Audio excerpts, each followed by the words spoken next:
Good evening, and I will calling the Gilroy Unified School District Board of Education regular meeting to order. ¿Hay alguien que necesita intérprete para la Junta?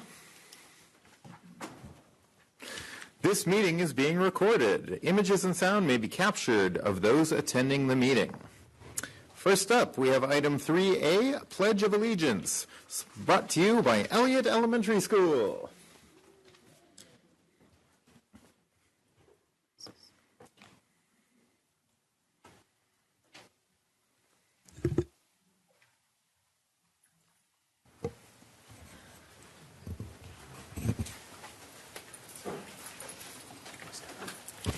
Good evening, everyone. Good evening, board members. Good evening, public, district staff. It is our pleasure to be here today, and we're going to introduce two of our students. Hi, my name is Mario Lopez, and I'm Student Council President.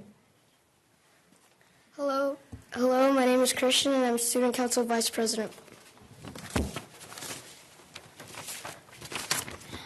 On behalf of the students, family, and staff at Elliott, we want to thank you, the board members, and the superintendent for all their support this year. It was great to have you as a part of our community during our opening door celebration and our annual Harvest Festival and the Dr. Seuss Read Across America Day, just to name a few.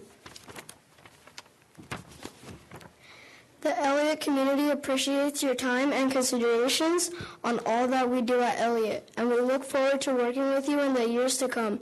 As a small token of thanks, we have left a small gift for each of you at your board panel position. Thank you again for everything. We also want to quickly express our gratitude to our principal, Ms. Polino, for all that she has done for us as the past 6 years. Like us next week on Wednesday at promotion, you two will be moving on to bigger and better things. We know you will continue to be successful, just as you always helped us to be. Thank you, Dr. Polino. Thank you.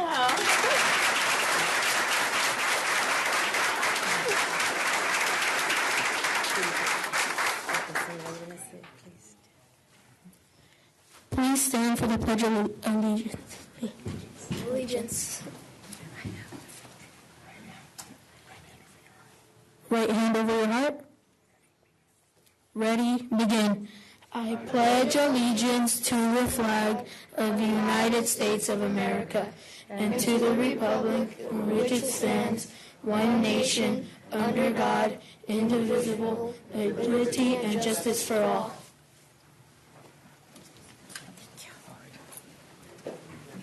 Thank you for everything. This is my last board meeting, but I will always take all of you in my heart. Thank you. Thank you very much, and we sincerely appreciate all that you've done for our district. Great job, kids. Okay, this brings us to item 3B, approval of agenda. I would like to remove item 6D. If there's nothing else, I will entertain a motion. I second. We had a motion. I make a motion to approve. I second that. Okay, we have a motion and second. All those in favor? Aye. Opposed? We have an agenda. Next up, recognitions. Dr. Flores.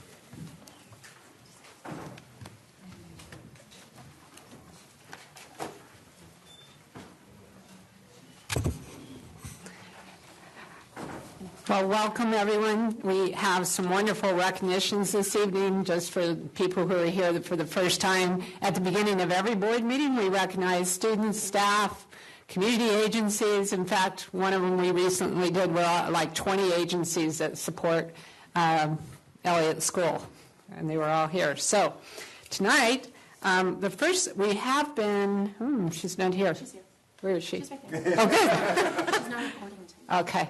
So tonight we're going to say goodbye to another one of our student board reps. We've been doing this at every board meeting, acknowledging our student board reps. So Shireen Doshand, would you please come up so we can recognize you? Thank you. Thank you for your wonderful.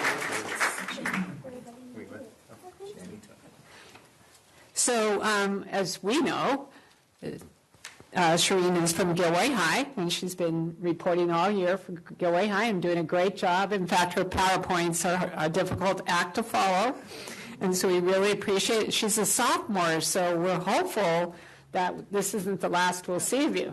Are you coming back next year? Great, cool, wonderful. So she'll be a student board rep next year from Gilroy High. That's wonderful. But the Board of Ed and I would like to thank you for your professionalism, your insight, and your perspective that you brought to board meetings throughout the school year. So on behalf of all of us, we'd like to give you that token of appreciation, and thank you so much for serving. It's not an easy job, right? It gets stressful at times. Yeah, I know. But so you're going to come back next year? Yeah. Wonderful, great.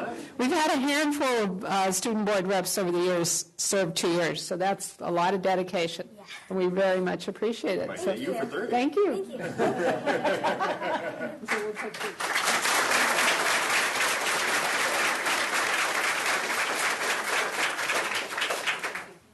Thank you. Have a great summer.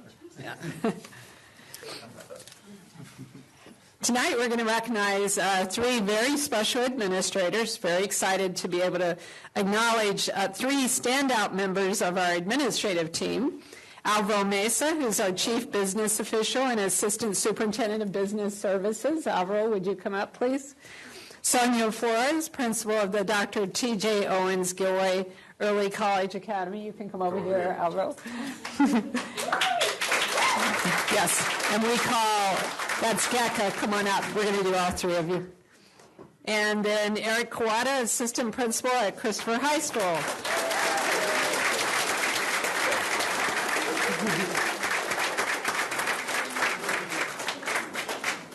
So Alvaro, Sonia, and Eric, we're very, very proud of all 3 of you.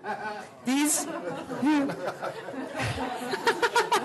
That's distracting. Wonderful. I got to stop and read them. That's really cool. Very cool. So all 3 of these incredible administrators were recognized by the Association of California School Administrators Region 8 at their annual awards night on May 10th. And we were all there. It was a really wonderful event. But we're really honored to be able to celebrate all of their achievements, and we were able to do it with them that night. And by the way, only 2 districts, I think, had 3 awardees. So that was pretty significant that we had 3 people being recognized. So I'm going to say a few words about each of them. Alvaro was recognized as the Region 8 Business Services Administrator of the Year. And I'd like to share a few of the things that I said about him in my nomination. So I've been superintendent for almost 20 years, and I've worked with 8 or 9 CBOs. That's not a good thing. But anyway, CBOs, if they're good, they can pretty much go wherever they want. And Alvaro is, but we're not going to let him go anywhere, because Alvaro is at the top of that list, by the way, of CBOs that I've supervised in my career. His knowledge of school finance is exceptional. His ability to explain information about our budget to stakeholders is outstanding, and his commitment to excellence is unmatched. He puts the needs of children, schools, and sites first. He embodies the concept of servant leadership, and his first priority is to serve our schools, to support them in any way that he can. He is bright, resilient, hardworking, dedicated, and we're lucky to have him part of our leadership team. So congratulations, Alvaro, and we have a small, what do we want to call it? Token. And thanks to our creative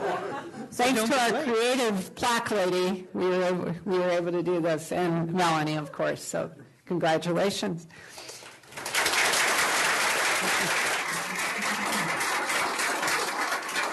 And then Sonia was recognized as Region 8 Secondary Principal of the Year. And she has quite a fan squad here. So you may have heard that GECA has garnered some well-deserved awards and attention this school year. Number 3 in the state of California among all high schools. That's amazing. And 42 in the nation. That's like out of 17,000 schools, number 42 in the nation. Isn't that phenomenal? Yes. GECA is just an amazing, amazing school. And I know that Sonia's leadership has a lot to do with it. So this is what I wrote on hers. Sonia is an exemplary high school principal in the top 5% of principals that I've supervised over 25 years. The words that come to mind when I think of her are bright, articulate, dedicated, put students first, problem solver, caring, organized, team player, and the first to volunteer to do a job. Sonia models the 6 pillars of character counts every day: trustworthiness, respect, responsibility, fairness, caring, and citizenship. She holds herself to a very high standard, almost a perfectionist, and expects staff to perform at a very high level also. In addition to her duties as the principal at GECA, she's a very active member of our business ed committee, which you know about, which is the Chamber of Commerce, influential business people and our own administrators. She organizes a lot of things. Run for Fitness. She and her husband, Adam, are in charge of T-shirts. She has students that are in charge of registration, and she has a lot to do with that. She's very instrumental in our annual Rock the Mock event, helping us with various tasks, like having the kids do some stuff on the computer. And she piloted a career day program at GECA before we rolled it out to the rest of the 4 high schools, which is a big help. The second one was held this year. And most of all, she's a tireless advocate for students as they prepare for life after high school. She's an exceptional person and administrator, and we're blessed to have her on our administrator team. And one more word. When we decided to nominate Sonia, Melanie called out to the site to tell them we were going to do that. And in 72 hours, we had 10 letters of recommendation from the site. That's never happened with any nomination. So clearly, we're in alignment about this nomination, and that it came from staff and parents wrote their own nominations. So anyway, we're very proud of you, Sonia, and thank you so much, and congratulations.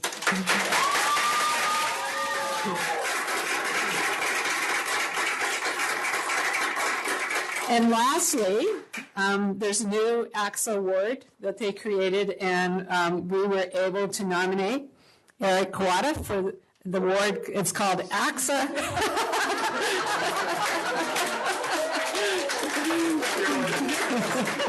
It's called the AXA Superstar First Year Administrator Award, and Eric is our recipient of that award.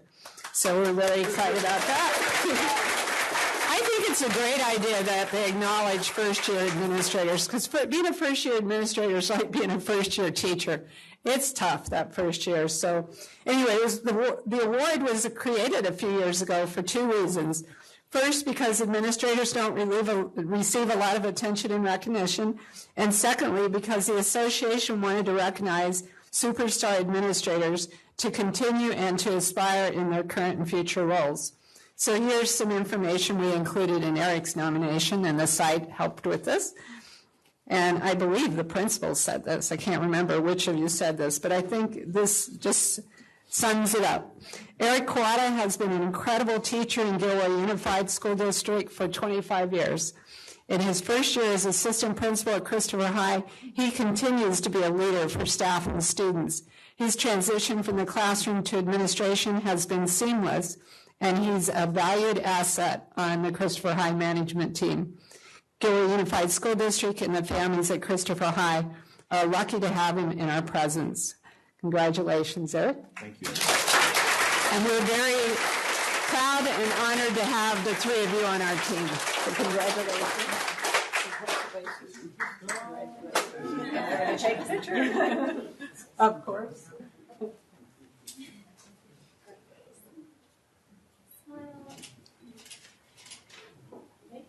Okay. Just you. A lot of people are doing it. All right, great. Thanks so much. Thank you all. So, who's here? Okay. Okay, and then we have these 3. Great, okay. Now we're going to recognize some amazing Christopher High students. So I'd like to ask Kane, Adrian Aguilar, and Natalie Smith to come up. Are they here? Great. And just in case, Maya is not here, right? No? Okay, good. Thank you for coming tonight. We want to recognize you. Great. So these students, is Mr. Carrick here? No, okay. These students are all part of Mr. Carrick's Digital Design Asylum at Christopher High. That must have some significance, I'm afraid to ask. And not here tonight is Maya Mantis. She couldn't be here tonight, but I still want to call her out. So Maya was selected as a winner of the 2019 Santa Clara County Office of Education Artist Contest for 12th graders. Her art is on display at the Santa Clara County Office of Education for the rest of the school year. The competition was open to public school students grades pre-K through 12th grade in our county. This year's theme was Your Art, Your Story, which encouraged students to tell their story through their art. Maya's artwork will become a part of Santa Clara County Office of Ed permanent art exhibit and can be viewed anytime you visit the County Office of Education. Maya also won second place for the Justice for All contest sponsored by the Santa Clara County District Attorney's Office. We actually have one of them here, and Adam. Mr. Carrick shared with us that in January, 3 of his students took top honors at the 9th Annual Space Foundation International Student Art Contest. Is it Calum or Callum? Callum, sorry, Callum. I'm so bad at names. Callum Kane was awarded first place in the 17-18-year-old category. Congratulations. Adrian Aguilar was awarded first place in the 15 to 16-year-old category. And Natalie Smith was awarded second place in the 15 to 16-year-old category. These 3 students were part of 25 talented artists selected for awards from among nearly 4,000 global entries from 39 countries. Wow. That's amazing. So even though Mr. Carrick's not here, I definitely want to thank him for the great job that he does every day and has done for so many years for us.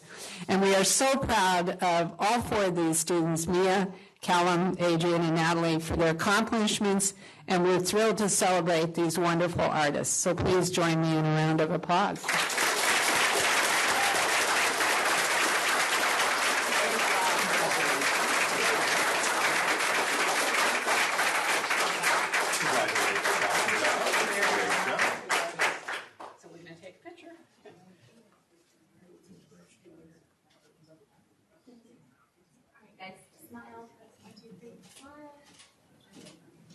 Mommies and daddies, you listen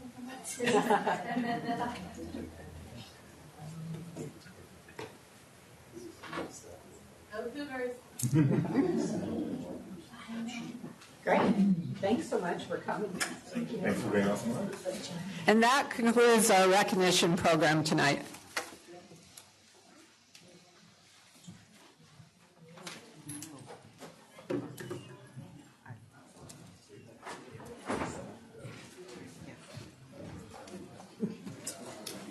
Can we have some cards?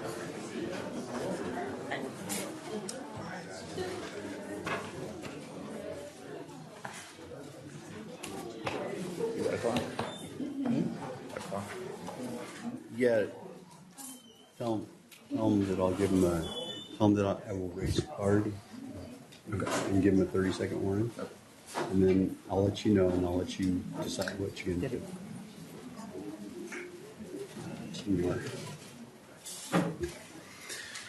All right. Now we're on item 3D, general public comment.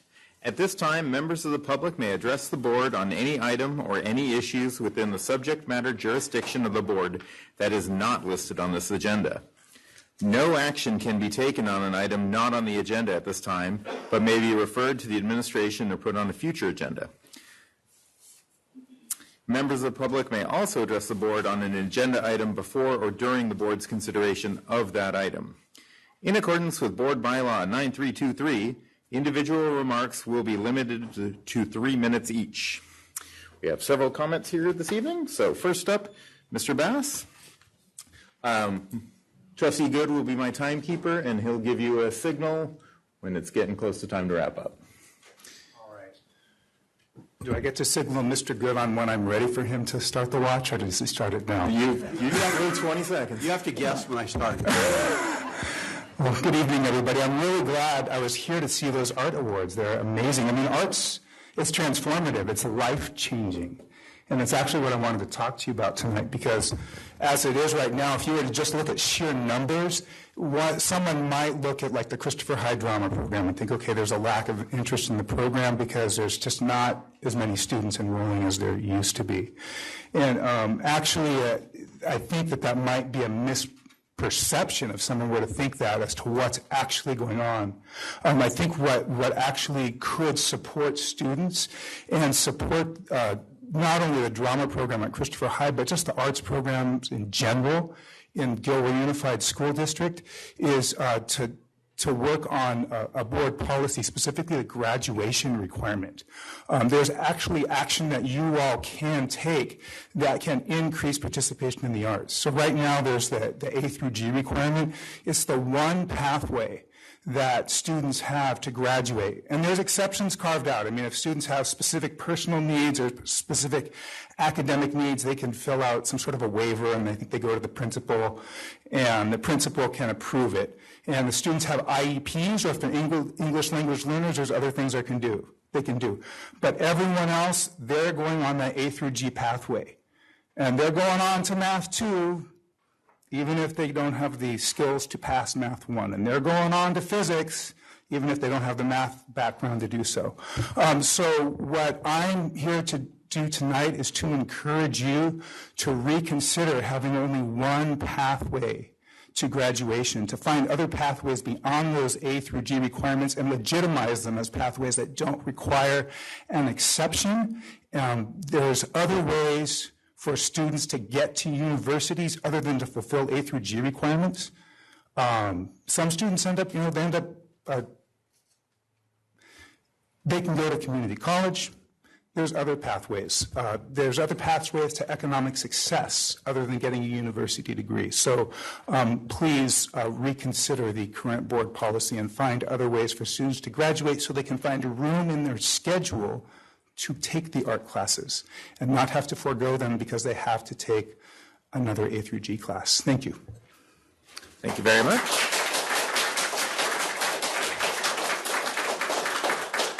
Next, we have Kate Booth.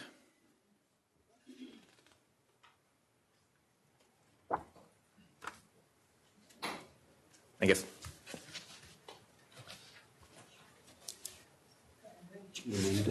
On deck will be John Hodges.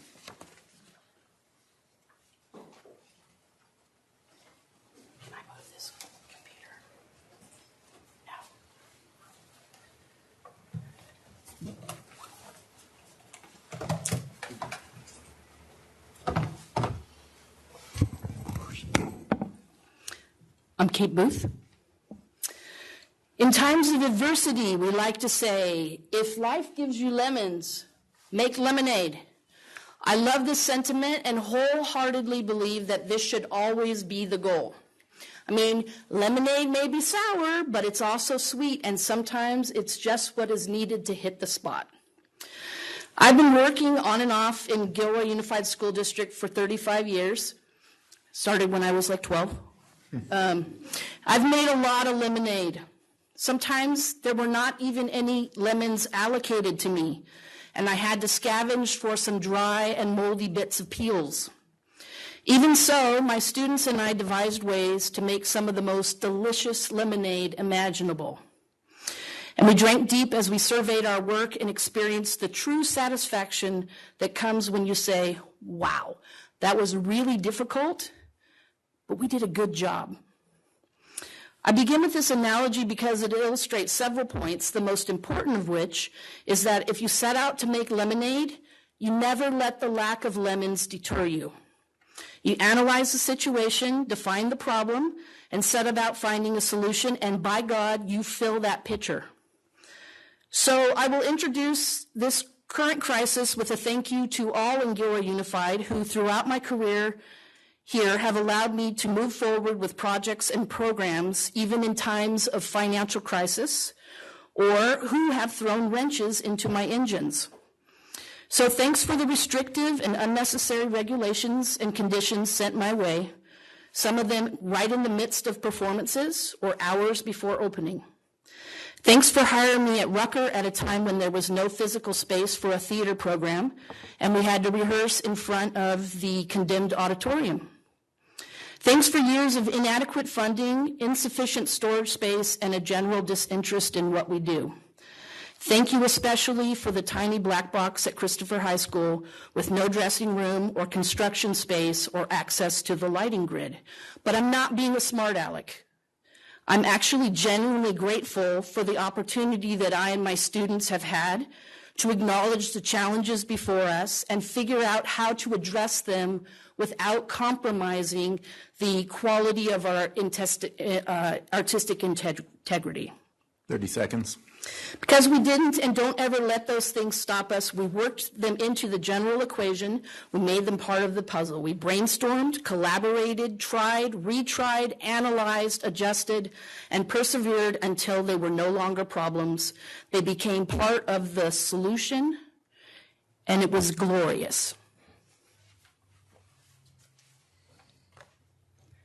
My name is John Hodges, and I will be playing the part of Kate Booth. My former department chair, Amber Woodward, is now a vice principal in Salinas. She shared that their drama program only had 3 performances of their spring play. I commented, why would they do all that work just for 3 shows? Well, she explained, their lighting system was down, so they had to cancel the first weekend. I was dumbfounded and annoyed. Our lighting system and our sound system have not been functional for the last year and a half. During the senior play, we worked frantically to attempt a make-do solution and ended up tripping every breaker on the light loft. But when we ran out of time and had to stop trying, we never even considered canceling the show. Why would we? When B failed, we formulated a plan C and moved forward only 20 minutes or so behind schedule. Was this a disappointment? Yes. We wanted a blue light and shadows for the scene where the body is removed from the window seat. In the end, though, we would have settled for light on the actors' faces. We got neither. But we made a good contingency plan, and the show went on, not as planned, but perhaps even better, because each participant successfully made the adjustments necessary to accommodate the crisis. That, my friends, is teamwork. That is collaboration. That is creativity and critical thinking. And despite all difficulties, we were able to communicate the narrative to the audience in a way that was decidedly different than planned, but still powerful, entertaining, and worth every penny of the $10 admission.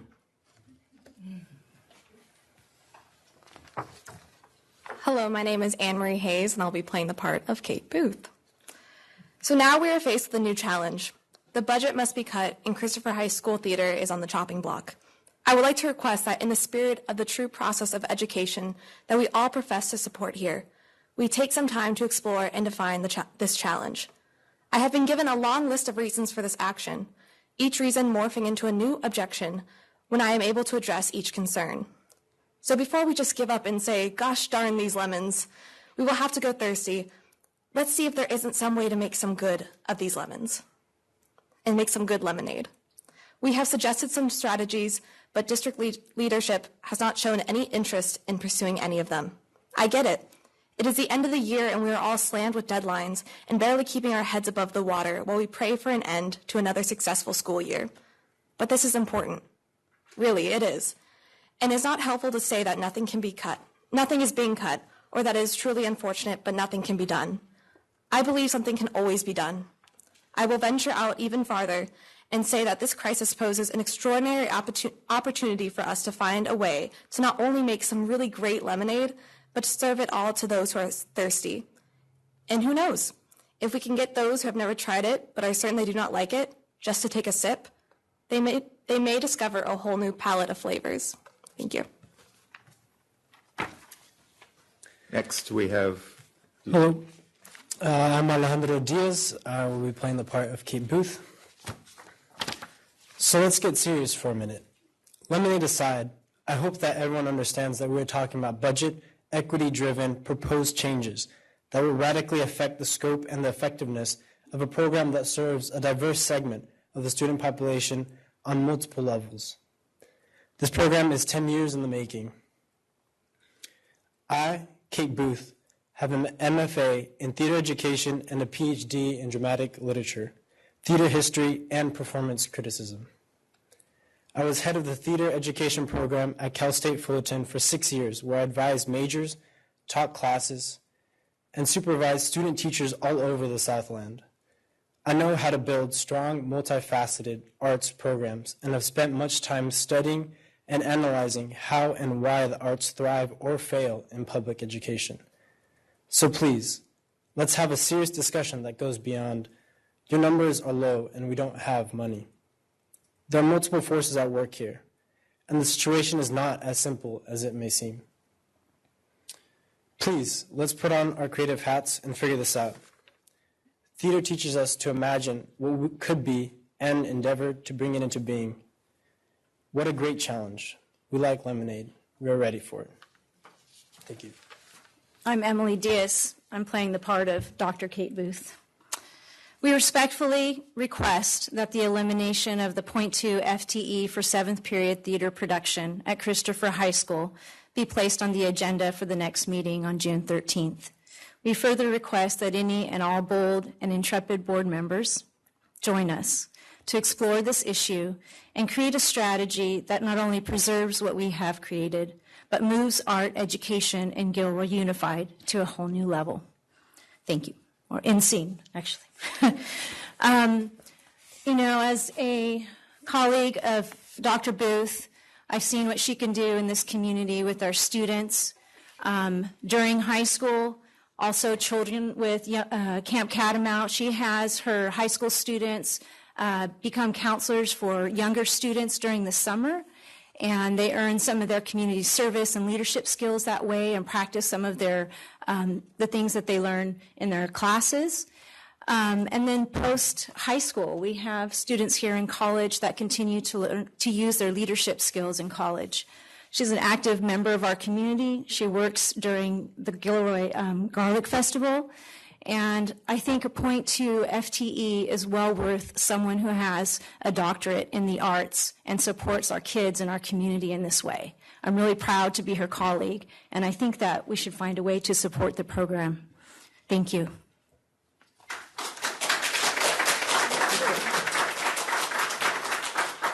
Next, we have Nanette Donahue, and followed by Steve Donahue.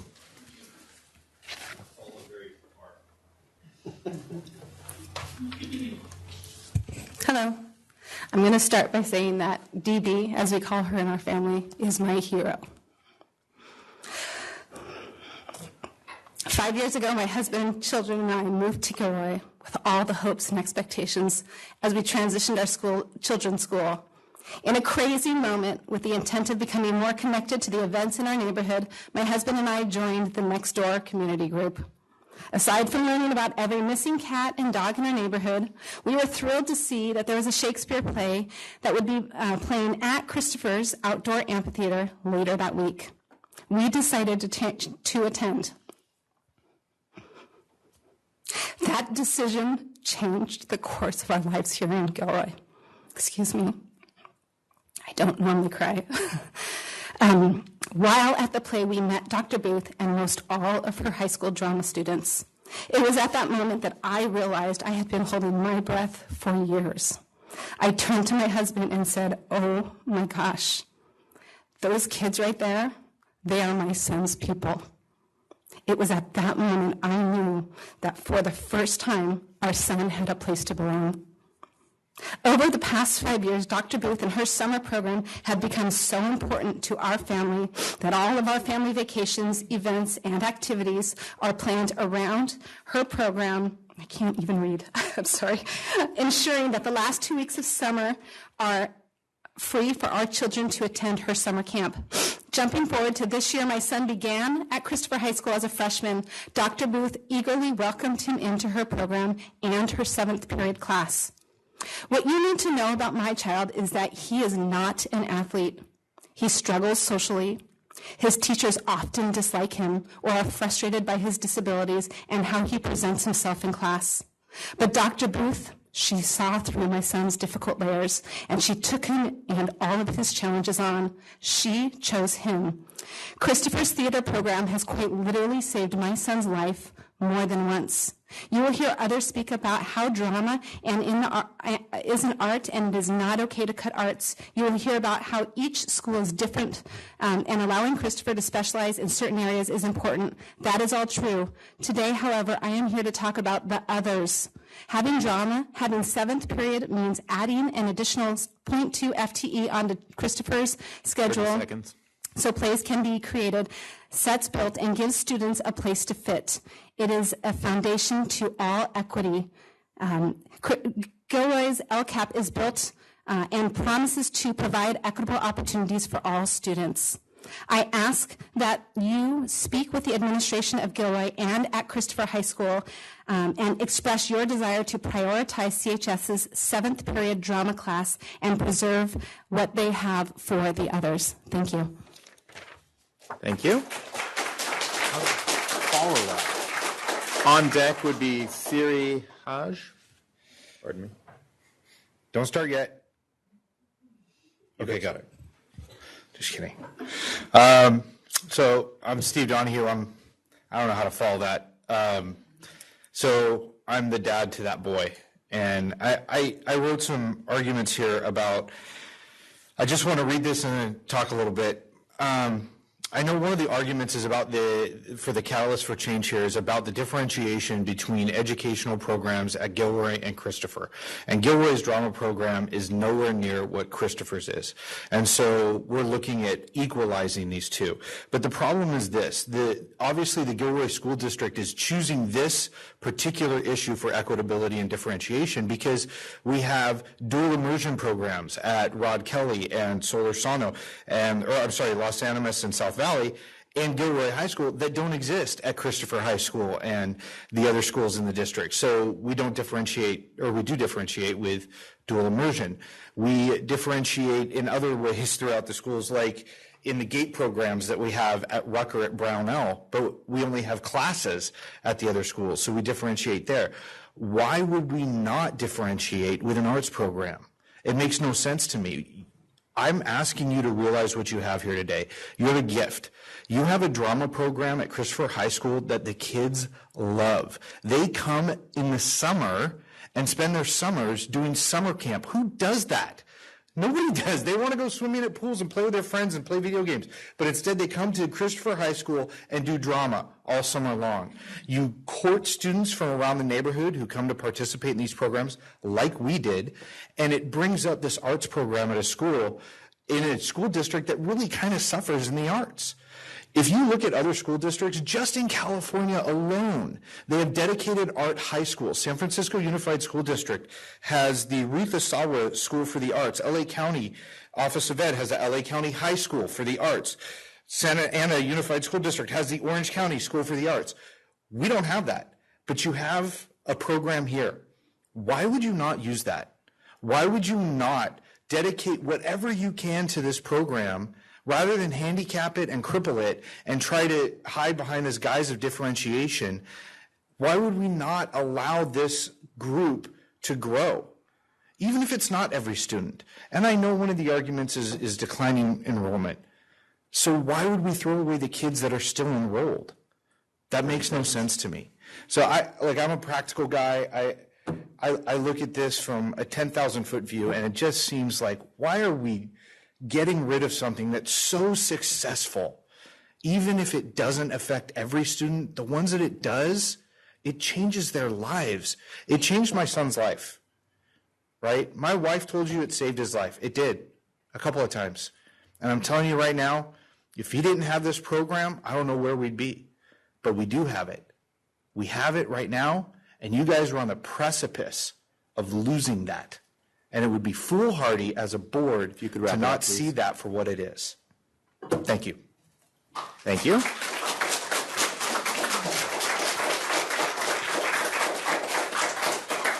On deck are Sarah and Haley, Niece and Mateus. Good evening. My name is Siri Hage. I'm a Gilroy resident, the mother of 2 school-age children, and the president of the current Catamount Actors Theater Boosters Club. You might find it surprising that I wasn't in the theater program growing up. I was busy just with other things: band, field hockey, cheerleading. I enjoyed the musicals that were being performed, but lacrosse and student government filled up any spare time I had. Basically, drama productions were something I went to and enjoyed, but not something I participated in. So why am I standing here today, the president of the CAT Booster Club, encouraging our school district to rethink the decision to cut funding to the Christopher High School theater program? Because of my children and the impact that theater arts has had on them. You see, my kids are not musicians. They are not athletes. And they aren't leaders in the Student Body Association. My kids are theater kids. My daughter Jada and my son Jacob both went to Rod Kelly Elementary and entered the dual immersion program previous to that. Every year they were thrilled to join in with the after-school dance group performing Lori Gray's themed choreography. And as parents, we beamed and videotaped and shared hugs and smiles with family, friends, grandparents, and neighbors. Arts and crafts were cherished and hung on the refrigerator, and still to this day are kept in a special Tupperware box of treasures. When Jacob received his letter of acceptance into the Gifted and Talented Education Program at Rucker, it wasn't because of his skill in math, science, or writing. It was his artistic abilities. He could draw with unbelievable talent. He sees in his mind's eye the end result and works backwards, creating the bottom layers of art with anticipation for where the top layers will land. It's quite amazing, really. But the biggest impact Rucker provided for both of my children, under the magical tutelage of Miss Skye McCaw, was a love of theater and a love for performing, for overcoming fears and anxieties, for singing and dancing with confidence, for creative role play.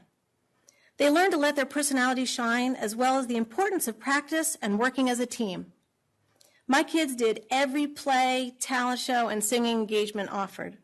We were thrilled to attend South Valley Middle School, where Jada could continue to enjoy a theater program, although it was much more limited, and we were disappointed when it ultimately fizzled out. But she was also in choir. In the summer, both kids have attended Dr. Booth's Camp Catamount for several years in a row. And now Jada is looking forward to being a counselor for camp this summer, while her brother continues as a camper. When looking at high schools, there was no question. Christopher was the obvious choice as the school with the drama program with substance. And Jada has been so fortunate to participate in many significant productions, as well as travel to London and Russia with Dr. Booth and the other students. Throughout the entire program, Sam, my husband, and I have watched Jada grow and develop educationally, emotionally, experientially, and this maturity goes well beyond the one play a year mentality and really rounds out her educational development. If you could wrap it up, please. Yes, thank you. My entire family supports the vision of Christopher High School as an arts magnet school where gifted artists in multiple disciplines can find key learning and opportunities for success. I thank you for your time. Thank you.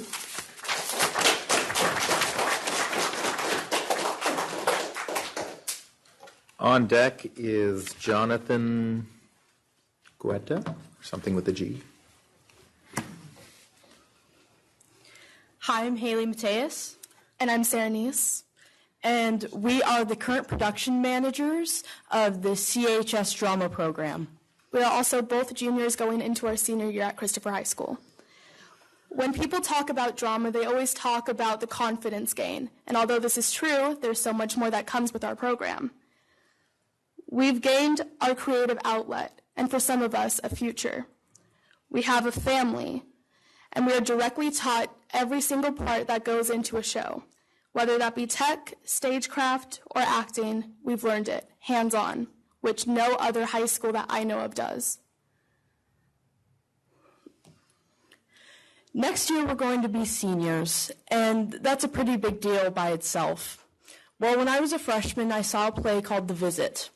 It's a senior-directed play, and since I saw that play, I was inspired that I one day wanted to direct my own play. And that's been my dream for senior year for going on 4 years now. And With these budget cuts, we would lose the ability to do a senior play as well as many other plays. Since my freshman year, I've always wanted to be executive producer, which is the highest position that a student can be in our drama program. With this budget cut, it would limit our ability to share art in our community, and it would limit my ideas that I've had since my freshman year to put into this program.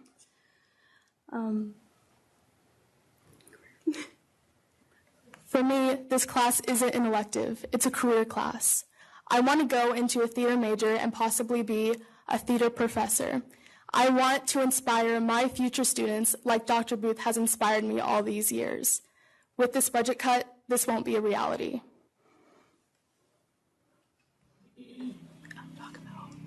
Cutting plays. With these cut plays, we would be limited to one play per year, which is still somewhat more than other schools have done, but that would limit more plays than we do a lot. We do the senior play, we do plays that we perform for the English classes, as well as we'll do spring flings or many others. Without this, we would be limited to one. We would have to choose whether we wanted to show our plays to the English classes, let the seniors direct, or anything else. So, we ask all of you today that together we make lemonade out of these lemons. Thank you. Thank you very much. On deck, Jacob Garcia.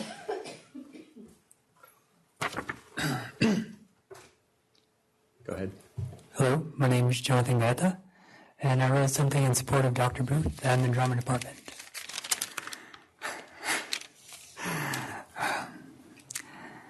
To the Gilroy Unified School Board, thank you for taking the time, and everybody else here for hearing us out and giving us your time and energy. I think it's an unwise decision to make cuts to our high school's drama departments. Teachers already take cuts and work within certain budgets that they can afford within their salaries. For example, my senior year of high school, my English teacher, she would make sacrifices out of her own paycheck to provide materials for our class.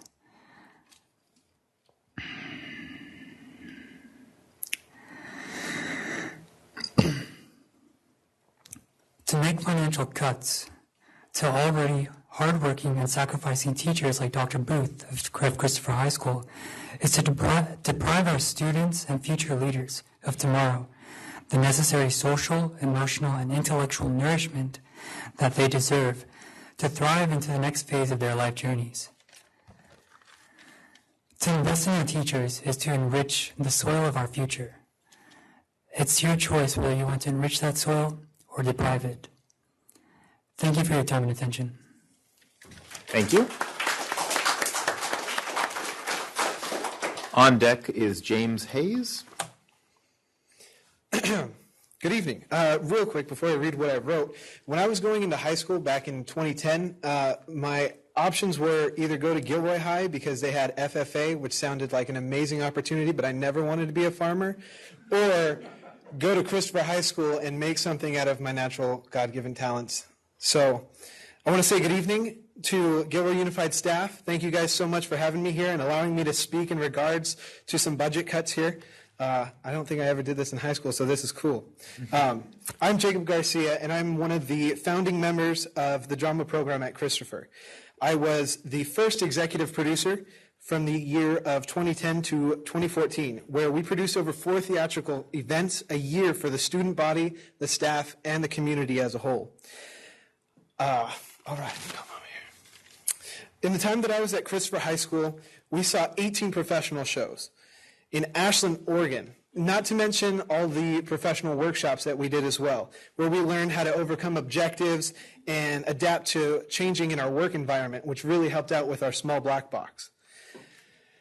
We did pre-show discussions where we talked about what the show was about, and it helped all these students gain insight and grasp just the scope of what this play was about.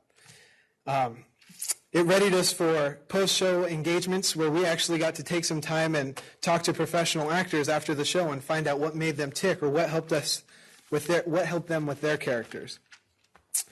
I know firsthand, as well as a lot of these students do, just how much time and effort actually goes into building a facade. We create an entire world and then we tear it down 2 weeks later. Like, come enjoy it because it's not here long.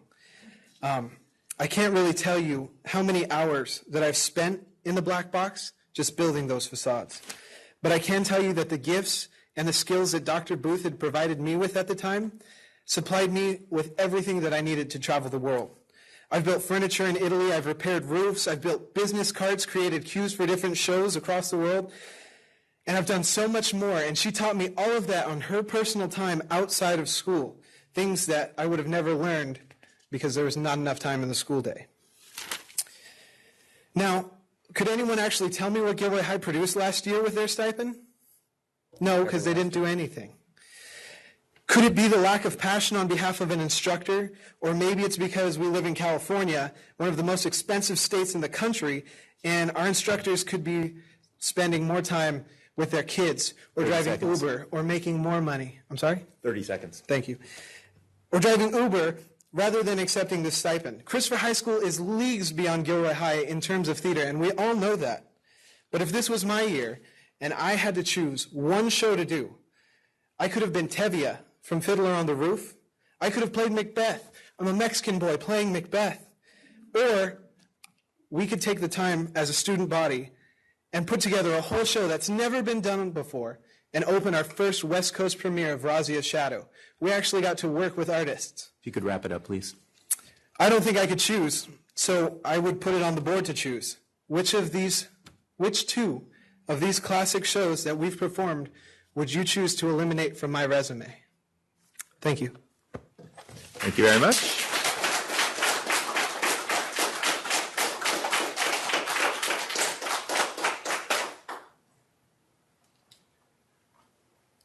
My name is James Hayes. I don't have any prepared remarks. I didn't really expect to be speaking tonight, but I heard a bunch of other people speak tonight, so I thought I'd get up and also talk.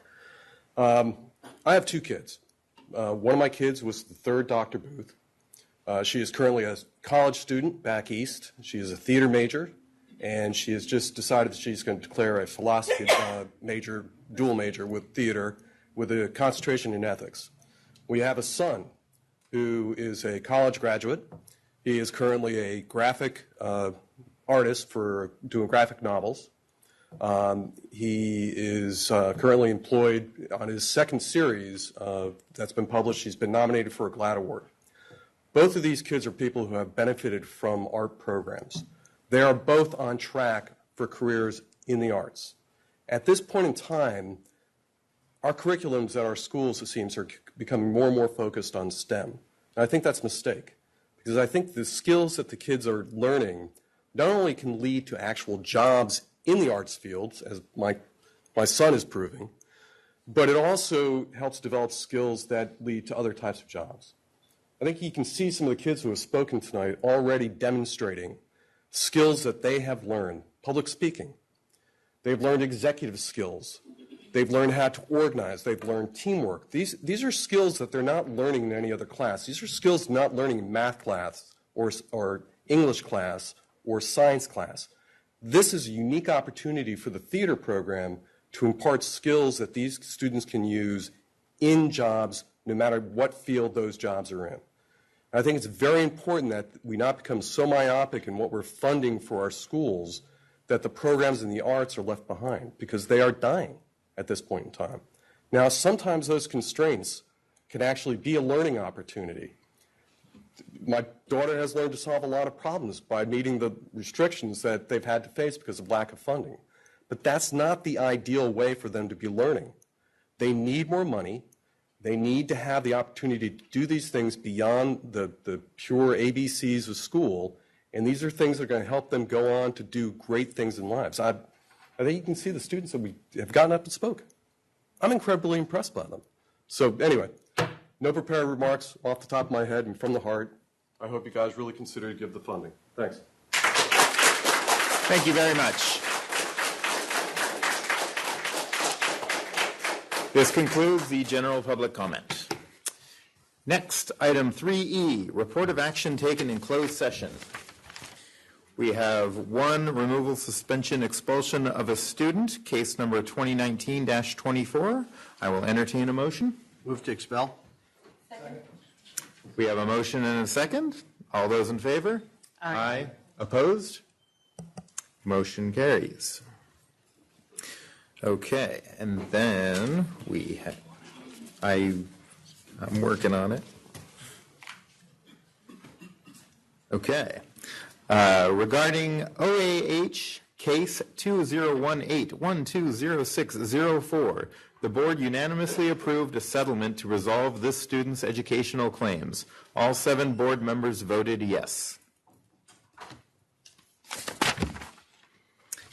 And that concludes the report of action taken in closed session. Next up, item 4B, student board member representatives report, Mount Madonna High. Come on down.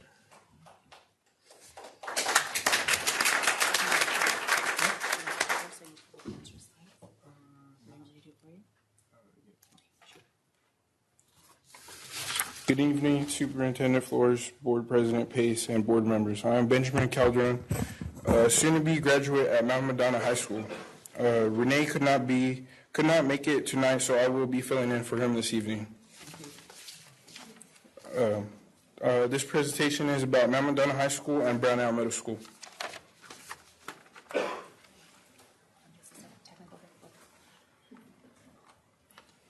Mount Madonna High School. Student leadership and ASB. Student leadership, ASB, and all the staff in our school contribute to our first field day on Friday, March 29th, but that is not true. They've had plenty more. Spirit Week will still grow strong on campus. ASB chooses themes and activities for this week, which is not right. All right. Current events. May 10th, Career Day, where Mr. Diaz, as a presenter, thank you. May 15th, our staff hosted the Senior Recognition Night. There's the pictures. We had a field trip to Fresno State, is on the left side of the screen. Students finished CAPS testing. Trip to the Tech Museum, which was loads of fun. Did not make it to that one. What is coming up next? Mandatory graduation ceremony practice is on May 29th. As you can tell, the date is not right. Graduation ceremony is on June 4th for the 104 students walking the stage. There will be a fourth quarter awards ceremony to finish off the year at Mount Madonna. Students are attending summer school to earn credits needed to graduate this summer. Brownell Middle School. Activities. Brownell is a system school. They also host clubs in robotics and mechatronics. I can't.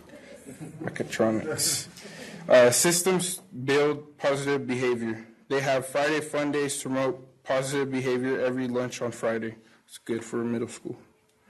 Pause for recognition raffle drawings once a week. 3 times a week, student recognitions are read in the announcements. What recently happened? BMS track team took first place in East Section Campus champions A boys track in the track regionals. First place for most wins for any school, which has never been done before at Brownell. They had a system team compete at the county-wide level. Soon to come, they are in the planning phases for recognitions for the new and improved Brownell starting in July. In the process of standing the youth and philanthropy for the school year 2019 and 20. On May 29th, BMS hosted a career day. 15 different positions were presented. big positives. Brenna is already fully staffed for next year, and this school year isn't over yet. They would like to thank Human Resources for helping them out and getting it done. The students have been utilizing the Stop It app, meaning they are having great success on campus. They have been interacting with the students more to increase positive behaviors throughout campus. Thank you. Thank you. Thank you. Thank you very much. In. Really appreciate you stepping up at the last minute. We well really done. appreciate it. Good job. Thank you. And congratulations on graduating. See you at the ceremony. Thank you. And I think mechatronics was one of Godzilla's enemies. Only you would know. It's not true, but. My son would know that. I take that back.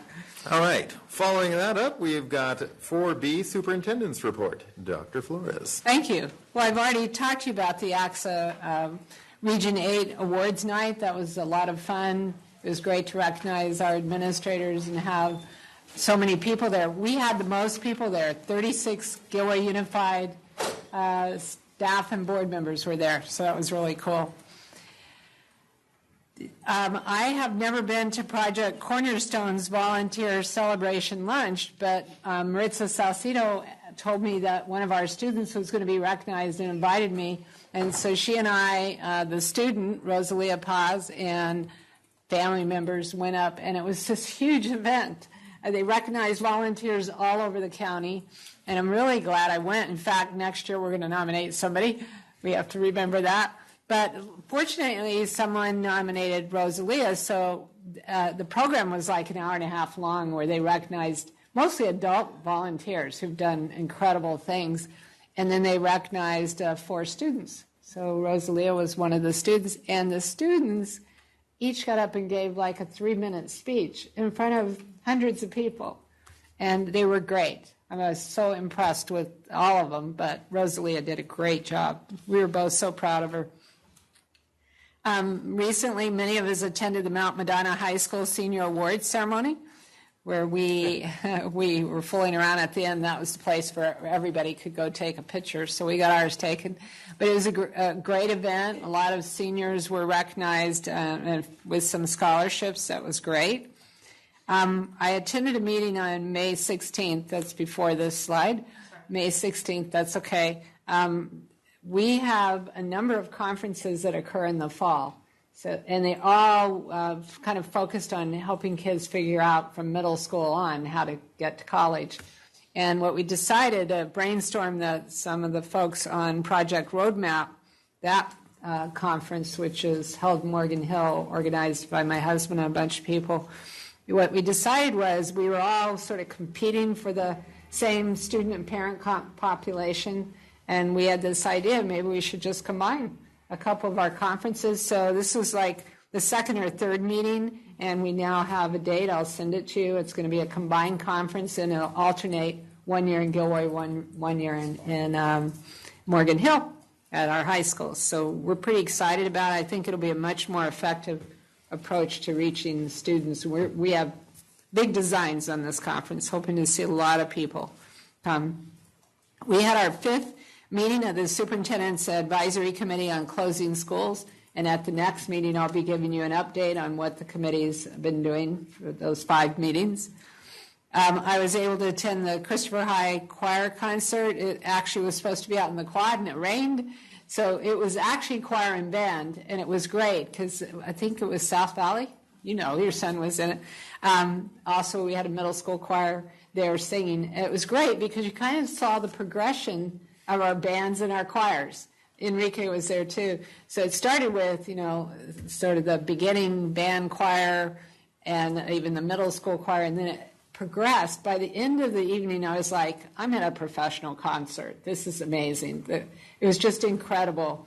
Very impressive, the skills that our students acquire over a 4-year period by the time they reach chamber choir, and the jazz band was just amazing. I couldn't believe it. They sound like a professional jazz band. So, and if you're interested, on Saturday, we'll have a performance of both at Gilroy High, Again, same time, 4 o'clock. Hopefully it's not going to rain.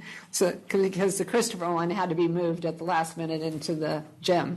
It worked. It was really good. But this one's outdoors for band, and I think they're actually both outdoors this Saturday. But anyway, if you get a chance, please come. We had our annual Gilroy Unified School District retirement dinner on May 20th, and a lot of us were there. And it was a great evening. We recognized about 12 retirees. And the center picture is we introduced a new award that we're going to be giving every year. It's called the Kim Felice Lifetime Achievement Award. Of course, Kim came and received the first award for 46 years of service in our district. So every year we'll recognize the employee that's retiring that has the most years of service, and they'll receive that Lifetime Achievement Award. It was it felt like we were at a professional event or, an event center. And I want to give all the HR staff credit, but Leanne Gaxiola did an amazing job planning this event. We attended the Gilroy High Senior Awards Ceremony out at Hecker Pass Winery, and lots of money was given away, I think about $500,000. Of course, a lot of that, well, some of that's the Christophers, but there's also this anonymous donor that gives these incredible amounts of money away every year to all of our high schools. So that was a wonderful night. 2 nights. Excuse me? Christopher and Gilroy. Yes. Did I miss it? I was going to go on to Christopher and Gilroy were a night apart. On the second night, May 22nd, we had the Gilroy High Senior Awards Night, but right before that, I was invited to go to the GTA End of the Year celebration, and Enrique and I both stopped by that. We appreciate the invitation. It was nice to kind of be social with the GTA, so we enjoyed that. Thanks for the invitation. And then we went to the Senior Awards Night for Gilroy High. The following night, we had GECA's graduation, and it was a wonderful graduation for the public. A lot of our students that graduated that night, I think 75% of them, the following night received their AA at Gavilan College. So that is just such a remarkable statistic and a testament to the great job GECA staff and their leader, Sonia Flores, are doing with our students. We heard some really good speeches. TJ Owens, always, every year, one of his daughters or sons speaks. It was a really good speech. We really enjoyed it. And then last night we had the adult ed graduation. So we all most of us went over to that. That's always a very moving graduation because of the heartfelt speeches that most of them are adults now. Some have children, grown children, some of them, and they just tell these heartfelt stories about how they finally received a high school diploma and what it means to them. And many of them are talking about college and careers as a result of receiving their diploma. Had 3 site visits, so Elliot, Rod Kelly, ADB, and some board members attended with me. I can't remember all of them. Sorry. I think I did ADB by myself. I remember that one. Elliot, did anybody come with me? I don't think so. But Rod Kelly, Anisha, and Enrique joined me, and I wanted to call out a special person in the audience, Edie Hack. So she had expressed interest. You want to stand up, Edie, so everybody can see? You wore it. That's very cool. So Edie had written me a note. She's been coming to board meetings with her mom, which I don't know why anybody would do that. But I think at her age, and what I've learned over time is that she's just really interested in what we do at board meetings, which is really cool, Edie. I was joking. It's so cool that you are interested in what we do. And she kind of has focused in on my leadership, which is very special to me, that we've corresponded back and forth now. And so we decided to, since it was her school, Rod Kelly, to invite her to join me for a little bit of the tour that I do at every school. And then I talked to her class, which was very cool. And I hear that was well received from a note I received from one of her parents. And then we got her that T-shirt, of course, and a book about 14 amazing young women that have just done incredible things in the world. So thank you, Edie, for your interest in our board and what I do, and give me the chance to talk to students about it and the unlimited opportunities out there, whether you're a girl or boy. But of course, I was focusing on young girls and women pursuing leadership roles in their careers. So that was very exciting. I have kind of a groupie, and I love it. So thank you. That was great. And I went to lots of meetings this month, but we're way behind, so I'm not going to talk about all of them. But I do want to call out on the screen some things that are coming up that I think you may want to attend, maybe not in the morning. A bunch of us are going to be on our bikes, and we're very excited about this around 7:30, 7:45. We have a program funded by the Specialized Foundation. Specialized is a huge bike company in Morgan Hill, and they've funded a grant to Solar Sono and purchased 40 brand new bikes, Anthony Ficello, our PE teacher, through a PE class, taught a safety program on bikes, taught them to ride. Many of them didn't know how to ride a bike. So they gave us the bikes and helmets and the curriculum, and it's just taken off. It's just been amazing. I'm just so excited and proud of this program. And so we've applied for a grant, and we've received word that South Valley will be also funded next year. So we're really excited. We decided to wait on Browndale because of the construction next year. It does take a lot of space, hard space. So Alvaro and I weren't excited at first because we were worried about insurance and liability, but we've decided to let them take their first ride off the site in the morning. Wow. And there are 10 serious cyclists riding over from Specialized. I'm going to ride over on my bike from my house. I'm not a serious cyclist, but a bunch of us are going to be there riding with the kids, because this will be their first time off campus. We're going to take them on the bike trail and do a big loop, and we're going to do 2 groups. So I'm pretty excited about this. I love cycling, and I'm just really thrilled to see kids learning how to ride a bike. A lot of them didn't even know how to get on a bike, ride it. And for some of our kids, it was pretty scary. So they've actually funded a kind of like a big tricycle for one of the kids. They've really worked with us. It's been a great program. I love it. And then tomorrow night, hopefully some of you are attending South Valley's mariachi and folklorical performance. I'll be there. I think it's at 6. Saturday, as I mentioned, the Pops concert. On Monday, Supervisor Wasserman's recognizing our future chefs, our kids that placed. So it's at the County Board of Supervisors meeting, and we have a bunch of people going to that. Of course, next, so Tuesday is, which day is the 4th? Tuesday is Mount Madonna's graduation. Following day, the middle school promotions, all 3 in the same day. And then Christopher High on Thursday and Gilroy High on Friday. And then the following week, the following Wednesday after the end of the year, we always have our end of the year management retreat. And at the end of that day, we're going to have an Access Social at Westside Grill to say goodbye to our 5 principals that are leaving. You're welcome to stop by and say a few words or join us.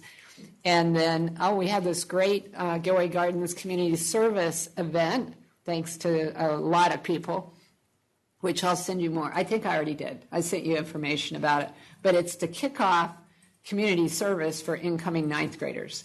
And we're hoping about 200 students will be there. We'll have a lot of agencies where they can do community service during their years in high school. We'll be present, and we'll be talking to the kids. And they get to do their first 3 or 4 hours of actual community service that day. So kick off community service before they even enter the high school. Smart. Yeah. That concludes my report. Thanks. Thank you. Great report. I have a question to gauge whether or not you're a serious cyclist or whatever you said. What is the furthest distance you've ever ridden on a bicycle? Once 100. 100 miles. A bunch of times. You're a serious cyclist. A bunch of times in the 60s and 70s. I haven't done that in a while. Right. You have done it. It's conceivable to you. Yes, I don't it is. understand that. And I want one of those cool shirts. I think there's only one. Yeah. Well, we actually are thinking of expanding. Okay. It's such a Edie has started something. Now I'm thinking more about my impact on elementary age girls. Hey. Thank you. We also have energy elves. I don't know if they have shirts, but that's something. They do. Okay, so tonight we have several different consent agendas broken down by department because at this time of the year we do all of our contracts, MOUs, all agreements for the next school year. We do them all on the last 2 board meetings of the year. So any agreement we're entering into, and there are a few exceptions that come up later, but all of them are on these 2 agendas. And that way we know they're in place before the start of the school year. Okay, thank you. So we will start with item 5, consent agenda, Superintendent's Office and Human Resources. I will entertain a motion. Second. We have a motion and a second. All those in favor? Aye. Opposed? All right, 5 done. Next, consent agenda number 6, business services. We removed item D, but I will entertain a motion for the remaining items. Move approval. We have a motion and a second. All those in favor? Aye. Opposed? Thank you. Next, consent agenda, educational services. I will entertain a motion. Move to approve. Second. Thank you very much. All those in favor? Aye. Aye. Opposed? I'm abstaining on 7A. Thank you very much. All right. We're consent agenda, student services. I will entertain a motion. Move to approve. Second. We have a motion and a second. All those in favor? Aye. Opposed? Thank you very much. Next, item 9, public hearing.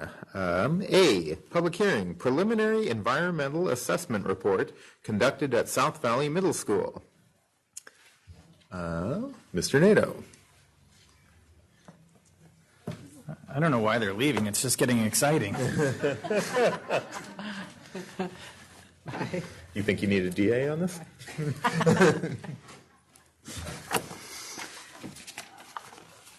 Good evening, Board, Superintendent Dr. Flores. This evening, we're going to have a public hearing on the preliminary environmental assessment report conducted at South Valley Middle School. And next month, we'll do one for Brownell. I am under the assumption I do need to read this. So, the Gilroy Unified School District has prepared a preliminary environmental assessment report in accordance with the Education Code 17213.1, subdivision A4B. The district has submitted the PEA report to the California Environmental Protection Agency, Department of Toxic Substance Control, for review, and has chosen to make the PEA report available for the public review and comment pursuant to Educational Code Section 17213.1, subdivision A6A, option A. In accordance with Education Code Section 17213.1, subdivision A4B, and as a condition of receiving state funds and approval of the project by the California Department of Education, any project that requires review under the California Education Quality Act must also undergo a complete environmental review. As part of the due diligence process, environmental specialists were engaged to complete a geohazard study and prepare a preliminary environmental assessment report. The PEA report was submitted to the Department of Toxic Substance Control, the DTSC, for review and shows that the planned school site will require further site investigation to determine if remediation to mitigate health risk is warranted. And at this time, I would select or suggest we take any public comments that come in. This is a public hearing. The public comment period is now open. Seeing no public comment, I will close the public hearing. This is information at this point, so there's no action to be taken by the board. That is correct. All right. Thank you very much. Thank you. Item 9B, a public hearing on the Local Control Accountability Plan.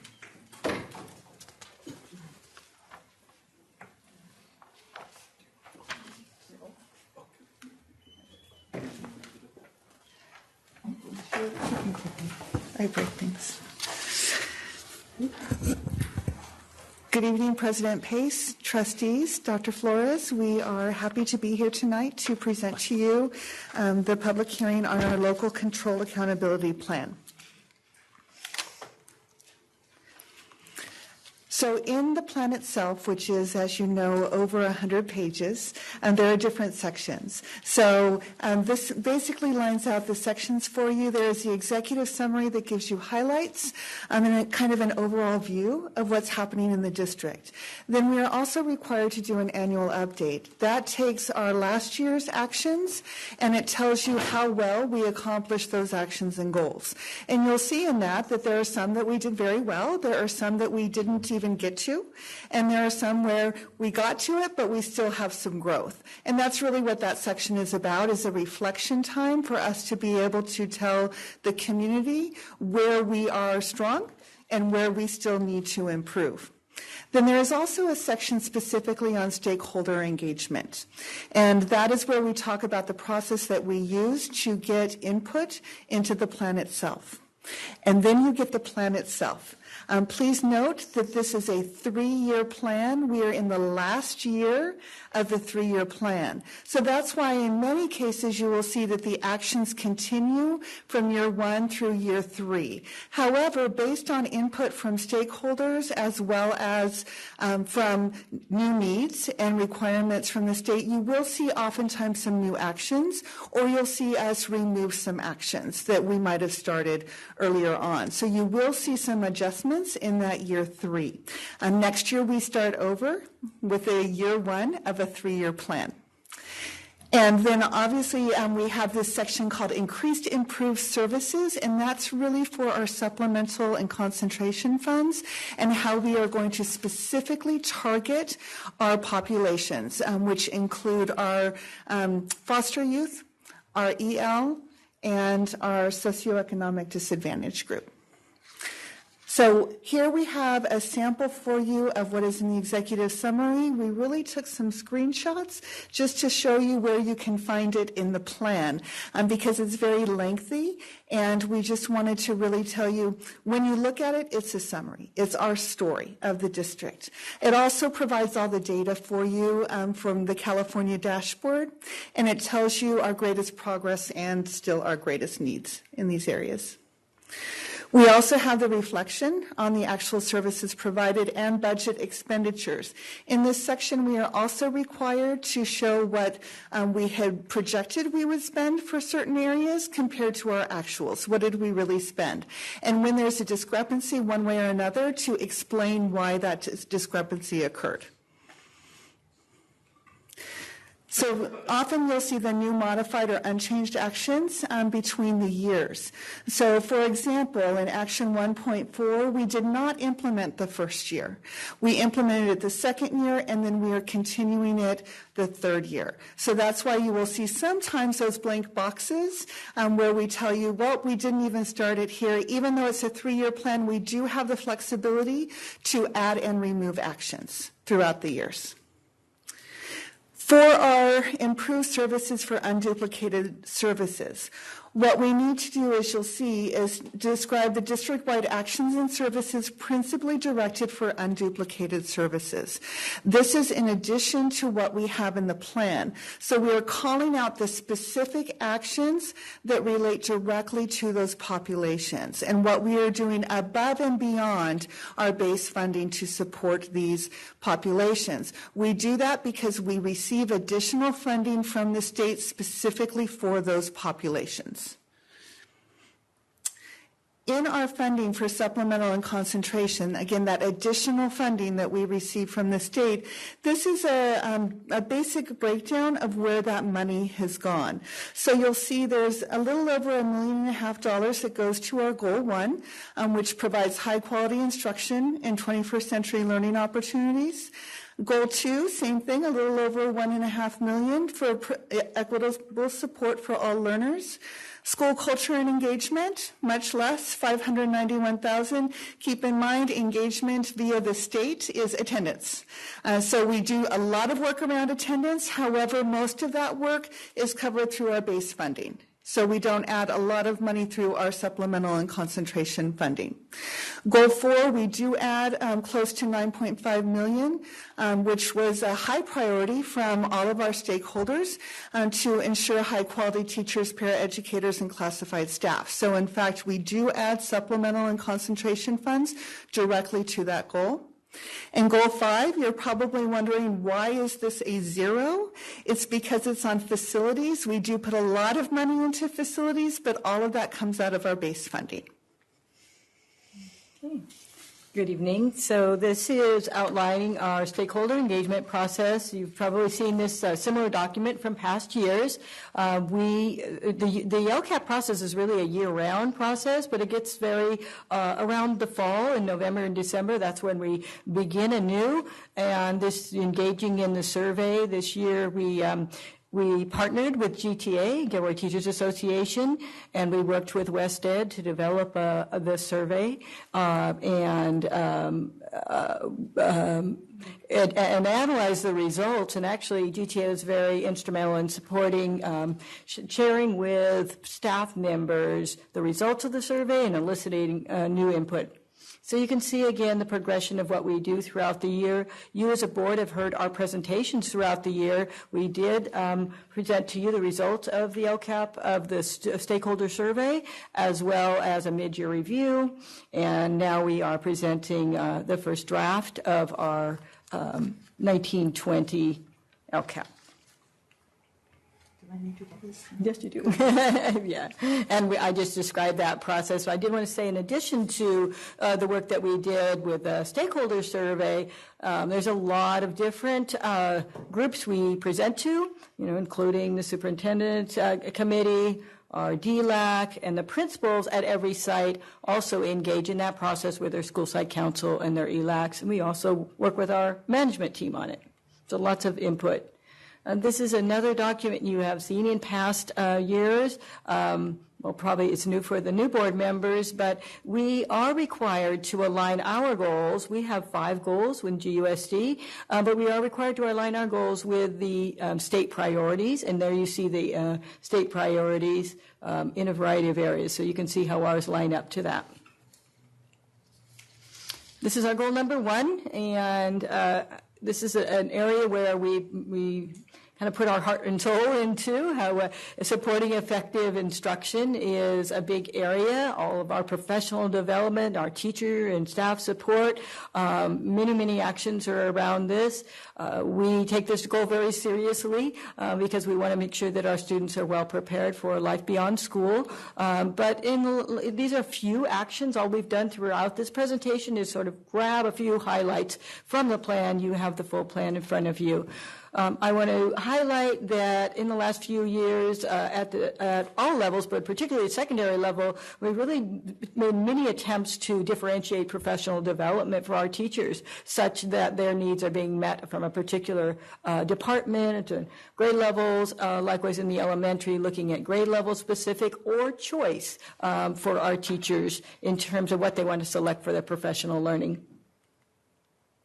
Science education has been a big focus. It's part of our LCAP goals at all levels. Again, we're in the process of an adoption cycle. So for middle school and for elementary, they will be piloting. We have that pathway for the biochem physics pathway.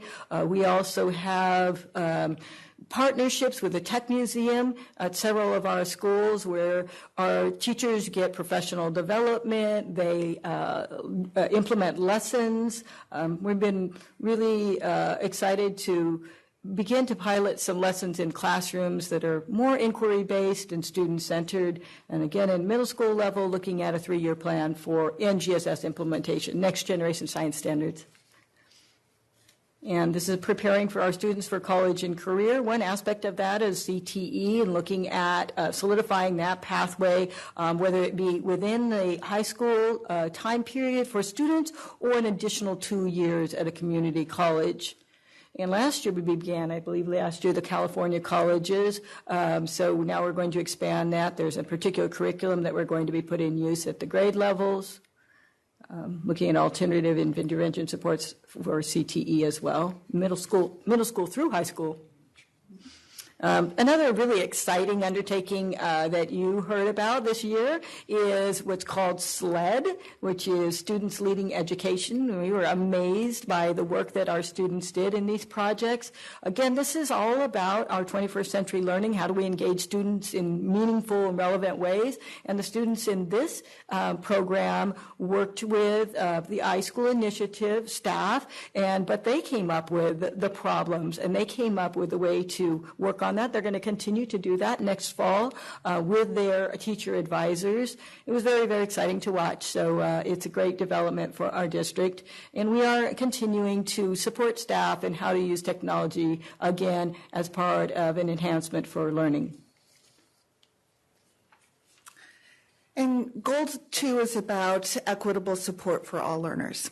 And the first goal, really the primary goal, is that strong language and literacy foundation. So we are continuing our work with the Sobrato Early Academic Language Program at some of our elementary sites, grades K through, actually pre-K through grade 3. We also, for all grade levels, assess students in reading to monitor their progress and to see how we can address their needs and differentiate for them. And also continuing our professional development during our 3 district professional development days to enhance early literacy. So we are also working at effective interventions at all levels. So we are working on differentiation and how to effectively plan for class interventions, so things that are happening directly in the classroom to support all students. We also began some differentiation at the middle school levels this year as the first year of the program of trying to add some more differentiation in the areas of math and English within their current schedule. For professional development, we are expanding our opportunities on diversity, equity, and maintaining a healthy school climate. GTA has also been working on some of these things in the conferences that they've been going to, and we've been in communication about how we can expand that district-wide and support one another, especially in the areas of diversity. We also are continuing to offer foster youth services to all of our students and reaching out and making sure that we have all of the information we need and the challenge of getting records quickly so that we can get students in our schools and placed appropriately when they're in the foster youth system. For McKinney-Vento, which is our homeless population, the challenge is also getting the accurate information and being able to reach out to families and find out who in fact is in need. So we do a lot of outreach to find families, because there are families who unfortunately had housing and lose housing throughout the year, and trying to find them and get them the services they need, because they often do not want to come forward to us. We've got to go out and find and help them. We are also working a lot with our community agencies so we can give them more wraparound services. So they get not only services within school, but also help for themselves outside to get help for clothing, for food, for housing, and other essentials that they need. Also, English learners is a high priority in the district, and we continue with professional development. We know one area of weakness is that we do provide a lot of professional development in this area, but then it is very challenging for teachers because they have very busy schedules to actually go back and implement some of these things right away, and they need additional support in that element. So they've got the training, but now we need to support them in actually implementing what they've learned into the class and giving them the time and support that they need to do that. So that is kind of a shift in the focus of what we will be doing next year in terms of professional development for English learners, giving that direct support within the classroom. We also want to make sure that we are following the federal and state guidelines and the law in terms of EL monitoring and making sure that we have all of the accurate information for that. Finally. Oh, no. No, Alvaro's standing up here with me, so the PowerPoint went down. He was looking at it. There we go. So, okay, so to finish up, he just made me nervous. So it's Alvaro's fault. So we were just talking about this when we were sitting down, too, so I deserve it.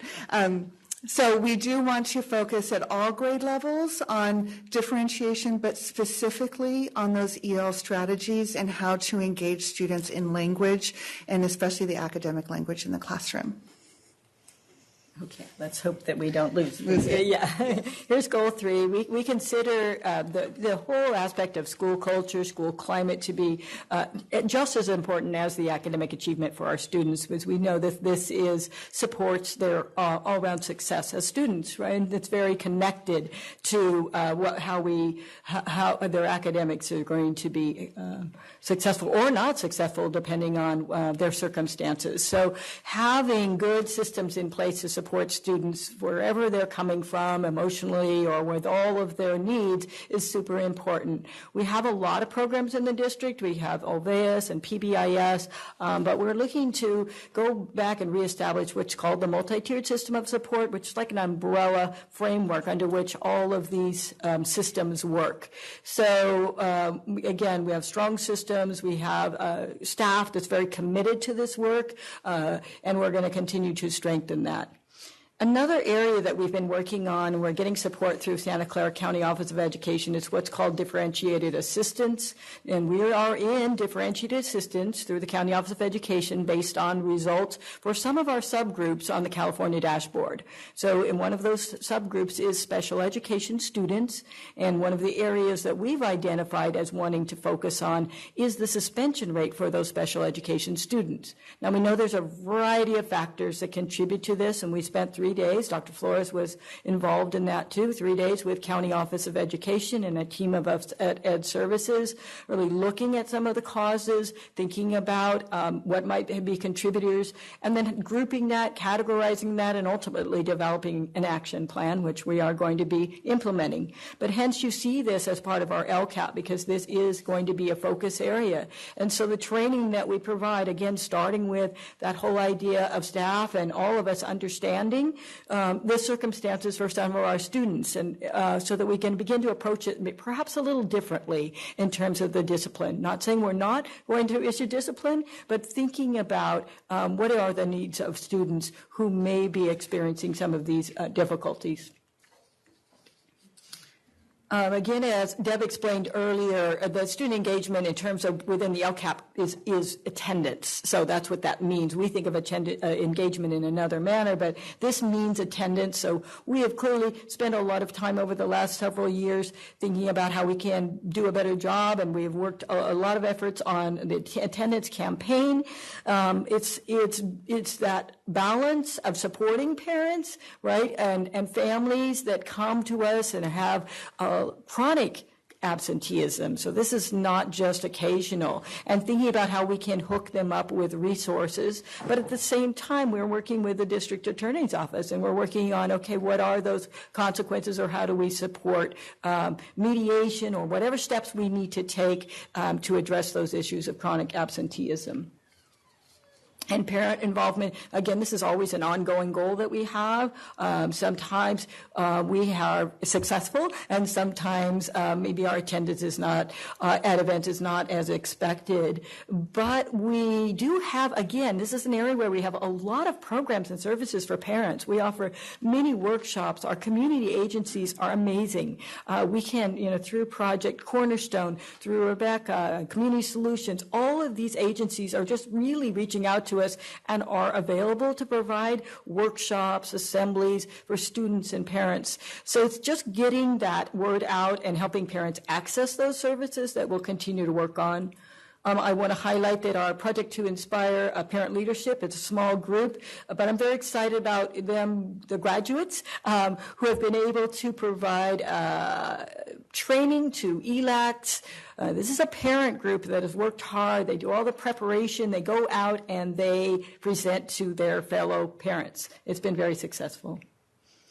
And high-quality staff, I wanted to suggest, I think Deb also referenced this, many of the actions about high-quality staff, professional development and support for teachers and staff are in other 3 goal areas. So goal 4 is really concentrating on things like retention and recruitment, that's the salary and benefits package, how we support our brand new teachers through our induction requirements, and then our evaluation process that we've been working on for the last several years.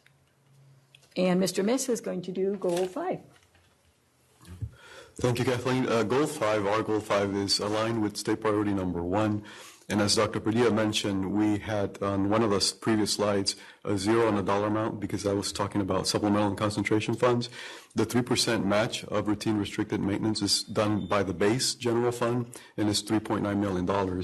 The contribution towards deferred maintenance is twofold. $332,000 comes from the state that was frozen way back in 2012. Not a penny more. It doesn't receive the COLA. And then the district governing board matches it with $380,000 for a total of $712,000 annually. And then, of course, we have the general obligation bonds, thanks to the support of the Measure P and E in the Waters of Gilroy that supported that. That largely funds our facilities through the bonds. We also have developer fees that fund new expansions of classrooms or programs, any net new things like the 2-story building, for instance, at Gilroy High was partly funded using developer fees. And the health and safety items are always prioritized, Board, as you know. I credit Mr. McAuliffe, Dan McAuliffe here, because he's really proactive and he's shown and demonstrated to you that if we have a restroom repair, gas leak, we don't hesitate to even come to you with ratification on those items. So those are all of the slides for our LCAP presentation. I did want to share with you that we've been working alongside the County Office of Education. It is their role to approve the LCAP, and they do that after July 1st. But they work alongside us. They've been providing support to districts in terms of new guidelines or new requirements for LCAP, and then reviewing portions of our LCAP as we've gone along. So we've been receiving feedback and responding to that feedback over the last month or so, even down to a week ago or even yesterday. So this is a draft LCAP for that very reason, and then by June 13th you will see it again for approval. So, questions? Thank you very much for the presentation. This is a public hearing, and I am opening the public hearing. Mr. Bass.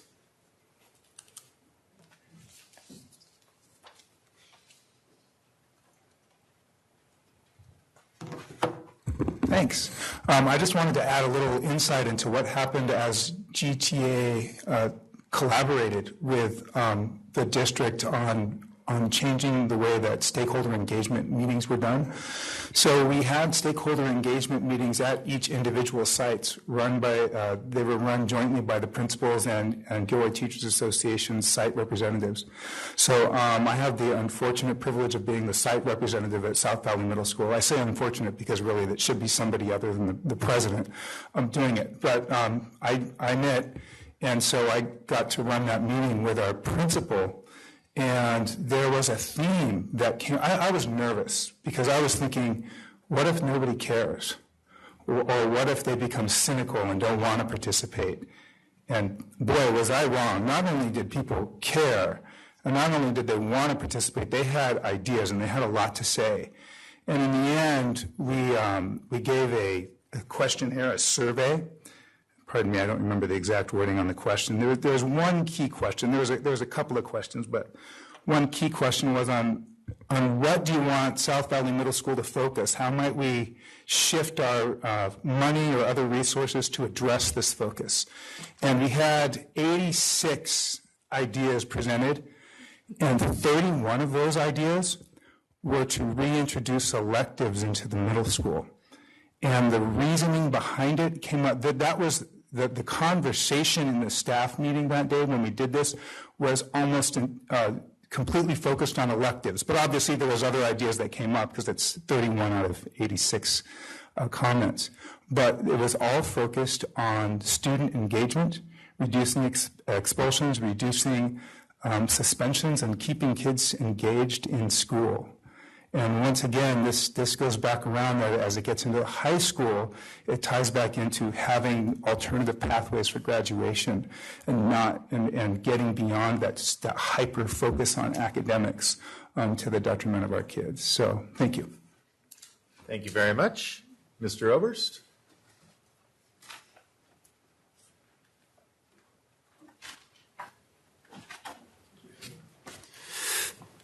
Hi, good evening. My name is Vince Oberst. I teach kindergarten over at El Roble. I'm also the lead negotiator for GTA. And on 2 point, I also had the pleasure of being the presenter for this at the staff meeting. It was one of those things where I was the only one that didn't step back. So that's how I ended up with that. But at the elementary level, I noticed on 2.2 that is the one that's add effective interventions. And when I was out of the classroom for a couple years serving in a GTA role, I had a 40% contract, and I served as an intervention teacher. And so the principal, Scott Otteson, he put me strictly intervention. He said, yeah, you got a facilitator title, but this is what you're going to do. And I said, okay, so what's the program you want? He says, you're a teacher, I've seen you teach them to read. Okay, so I did. Those kids are now in 3rd grade. And so I'm curious how they're going to do on this CASP, because his theory, and I kind of subscribe to it in the elementary world, is hit them hard and hit them young, because you're going to lose that little window to really get them to read. And he made a comment today. I happened to be just standing with him. We were talking about how kids at the award ceremonies and things that are occurring. And he was speaking about how his 2nd graders are just reading the daylights out of books. He's never had so many AR 100-point luncheons ever. And I started counting the years, and I thought, that was my 2nd year out of the classroom. And so that's why all of a sudden I see this presentation. I'm like, I'm curious if that is where a real intervention is, where it's directly impacting the kids. When I read it, it said, talking about helping teachers teaching teachers to help diversify. And I thought, that's nice, but sometimes at the elementary, I think 5 of our schools do SEAL, so it gets lost in the SEAL conversation a lot of times with all the support pieces. But a real intervention for reading, strictly reading intervention for those 1st and 2nd grade kids so they can read. I'm going to keep looking at the CASP thing, but I want to throw that out. Thanks. Thank you very much. Ms. Hack?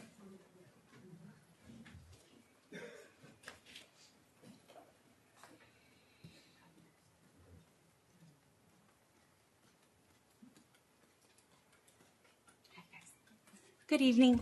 I'm Lindsay Hack, the GTA Vice President, but I'm going to wear 2 quick hats. First, just as a parent, to piggyback off what Jonathan was saying, I've had a couple of quick conversations, some actually not so quick, with parents of middle schoolers and also teachers of middle school teachers. And as you all met my little Edie, or saw my Edie, she's going into middle school. And I completely agree in the coming years looking at engagement and electives and bringing some of those electives back into the middle school years. As all of us as professionals, the idea of being 6 hours in academics is so hard for me to fathom. So for those students who aren't in love with reading and math and writing all day and who need a creative break or something different, I just hope we can look at some of that as we move further. Now for my GTA hat, I would again like to say thank you for including us in that LCAP process. That was definitely a change. Bringing it to the site, I'm also the site rep. I don't know how we get drug into all of this. It's always us. It was an amazing process. There was tons of ideas. Everybody wanted to be involved, and so I really appreciate that collaboration. This microphone, I can't turn and talk to you. And I hope we continue to do that. It was great. So that's it. Sorry. Thank you very much. Seeing no further requests to speak on this public hearing, I will close the public hearing and bring it back to the board. Is there any discussion from the board on this item? Mr. Diaz? Obviously, you guys have put some great work into it. The academics is taken care of, and we're teaching the full student and the parents, kind of getting them engaged as well, and the facilities, obviously. I'd be remiss not to mention that there's one page for the teachers. I kind of would like to see more on that. I believe that would directly affect also high-quality instruction as well. It would also affect retention, which is something that you had mentioned.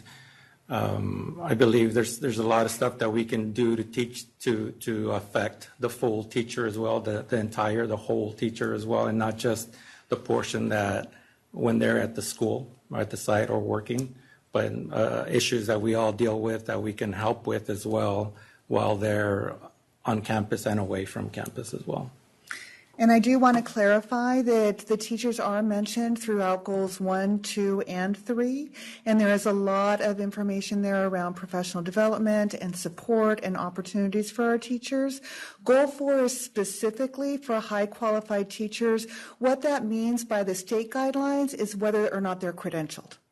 So do we have credentialed teachers in the classroom, and how are we supporting that? So that's why Goal 4 is the one page, because it is specifically in that area, and that's where we are adding that additional supplemental and concentration funding to help assist in retaining those highly qualified teachers. But it is throughout the plan in terms of the support for teachers.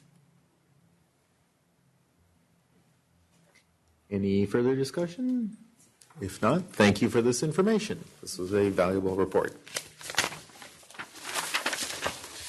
Next public hearing, it's public hearing night tonight. We've got the 2019-2020 budget. Mr. Mesa. Thank you. Good evening, Board. Good evening, Superintendent, members of the public. This is the public hearing part, and this is about the 1920 budget that goes along and works hand in hand with the LCAP. So tonight I'll start with just broad topics for the public hearing. It's an overview of the May revision. You'll last remember that the governor had a January proposal, and that has changed and has evolved into the May revision, which is the last checkpoint, an important checkpoint for us, because it's the assumptions that we'll use to put forward the budget that you'll see here tonight, and then for action on June 13th. We'll talk about the birth rates and enrollment, which is always important. It's a driving factor of our revenue, so we have to revisit it often. Obviously, that drives our expenditure and revenue assumptions. And I'll touch a little bit about the risk to the state budget, as well as our own local issues that potentially are risk for us. All that is summarized in the multi-year projection, and then we'll touch a little bit about the required state forms that are new this year as part of the LCAP template process required by the state. And then we'll close with next steps. This is a summary slide that just kind of lines up things. What's in the January proposal, the big ticket items, what's in the May, and how they vary from one to the other. Not a whole lot of changes at the global level. LCFF is still around $2 billion, but it did come down slightly, but it's still a decrease. Prop 98. It went from 80.7 to 81.1 billion, just a little slight uptick. The cost of living adjustment did decrease from 3.46 down to 3.26. That cost us $200,000 and change in revenue, so that did hurt. And it did not, in either of these proposals from the governor, there is zero one-time money allocated in the fund, in the Prop 98. Remember, Governor Brown had allocated a lot of one-time revenue, and this is zero, consistent with his plan. The last two I want to spend a little bit more time on. It's because they're significant, and the special ed proposal, at least from the governor's perspective, could be a huge win for us. Unfortunately, the Assembly and the Senate have already shut that down. They rejected his proposal. And why am I saying that it would be significant? Because it's $697 million. I'll just round up. Essentially, in his plan, it will be ongoing now with the May revision, but it's essentially a grant-funded special ed program, and they would have two key parameters that would automatically be allocated to districts as long as they meet these two criteria. 55% unduplicated count or higher, that's us, we're at 59, And the other key component is if the if your enrollment percentage of special ed students are higher than 11%, which is roughly the statewide average, or about 16% of our enrollment is in special ed. So we would meet those two categories. And it's about 400 students that would get, in his plan, about $4,000 and change per student. And that would be about $5 to $6 million, somewhere in that range, of ongoing revenue for us that we could then look towards a multi-tier system approach to target special ed, reduce the encroachment. We can do just wonderful things with $5 to $6 extra million. Unfortunately, though, I want to regroup and say the Senate and Assembly have shut down that and rejected that proposal. What I'm hoping that, because right now it's a negotiation, the governor's looking at the pro temp from the Senate and the Speaker of the House, and those three are negotiating. So because he moved from a combination of one-time and ongoing funding in his January proposal and made it all ongoing by May, I hope that he sticks to something in the middle, and there's a compromise to be had there. And we can still have some substantial amount of funds for districts of those two categories because of they're the neatest districts because they serve the highest population of special ed students. That's our view. And then in CalSTRS, that's on the positive side. Both the Senate and the Assembly have signed off on that, and in fact, I forget if it was the Senate or the Assembly, one of them is actually talking about PERS as well. So the governor is only focusing on STRS, which would give us a total combined of $900,000 that is not in our budget over a period of 2 years. But that's positive, and that will be in the budget. So unfortunately, though, the special ed proposal will change. And that's obviously very bad news for our district, and it's about 20% of the districts in California that would have benefited from that. Obviously, I have to look at the enrollment history. Dr. Flores, Paul, and I look at this often. I want to mention that this excludes Navigator School because a lot of people get confused. They go to the Data Quest, pull up Gilroy Unified Enrollment, and then they see this huge number. That includes about 540 students of Navigator School, charter school. So you have to take them out. So I've taken that out, obviously, for every one of these years. And you look at where we are now. This is the final October certified CBETS number. For the current year is 11,118. That's essentially back to the 09-10 levels. So that was just second 09-10, that was even before LCFF. LCFF started in 13-14. That's key for us because with loss of enrollment comes with loss of funding. Right now in the 19-20, it's about 10,000 per student per year. So that's a lot of funding loss that we had in just a couple of 2 years. And to highlight this point, this graph here shows the enrollment on top and average daily attendance on the bottom. The corresponding year. We thought we had figured this out, but apparently not. So the last 2 years, if you just focus on the enrollment piece, we hit the peak of 11,483. And over the last 2 years, we lost 365. A couple of our elementary schools are just like 100 over that amount right now. So we are losing substantial amount of enrollment. We've hit a 32-year low statewide on birth rates. So this trend is not going to change, and we're going to see declining enrollment. Unfortunately, throughout California, pockets of California are still growing, but that's the exception. I think in Santa Clara County, this is going to be our reality for a while. The housing market, it's at an all-time high or thereabouts. The birth rates, of course, are not recovering. So we've lost, the enrollment loss associated with this loss of funding is $3.8 million in just 2 years. That's why in the budget that we're discussing tonight had a $2.8 million cut. And prior to that was $720,000 of cut, mainly in admin. And prior to that, it was really almost like $1 million in equipment replacement line that we zeroed out even coming before this year's budget. So we've had a lot of sacrifices, and I think we're going to have a lot more to come, unfortunately. But that's everybody in California, essentially. 25 or 26 districts in this county are declining. And so, unfortunately, we're in good company. This is an updated historical birth data of Gilroy, so you can see that the one we've added recently is to 797 births. And we don't get all of it, of course. It's about 82% or so of this number. So you're looking at 655 kinders 5 years later. Right now, I think we're just shy of 700 and change, so or thereabouts. So we're going to lose at least 50 to 60 in just that one grade level. And then, of course, the pressures of high housing and et cetera will continue. On top of that, I would say that the enrollment loss will be even worse without the new residential development that are still happening. So we have a squeeze. The generation rate isn't yielding as much for those new homes. The housing market is pushing people out. The birth rates are lower. So all those things are really working negatively towards us. Alvaro, I was going to say that our birth rate decline is very significant. The counties also, I've shown you charts. The state, the birth rates dropped dramatically.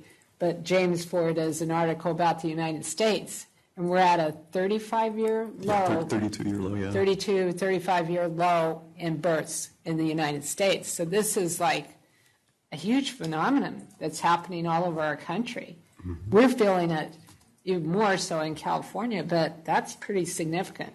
That has long-term implications for our society. This isn't just about public schools. This is about all parts of our economy are going to be affected by this huge drop in the birth rate. Yeah. Social Security and pensions, yes. for sure. Oh. This is a pie chart of the total general fund revenues. The rest of the fiscal team isn't here, but usually I have Kimberly do this slide. but they both have prior commitments. I do want to thank both of them. They've been working really hard on getting this together.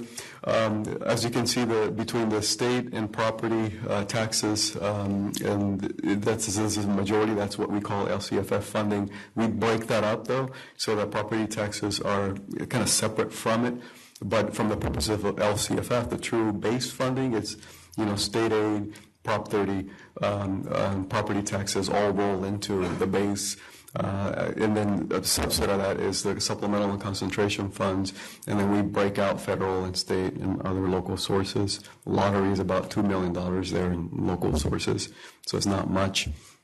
The local control funding sources from the initial start of LCFF in 2013, really we've seen a nice gain, and it's unfortunate that the pension pressures have come up to squeeze us, so that we're not seeing the true purchasing power of that increase. So it's misleading to show this graph. But a while ago I was asked to put it up, so I put it up.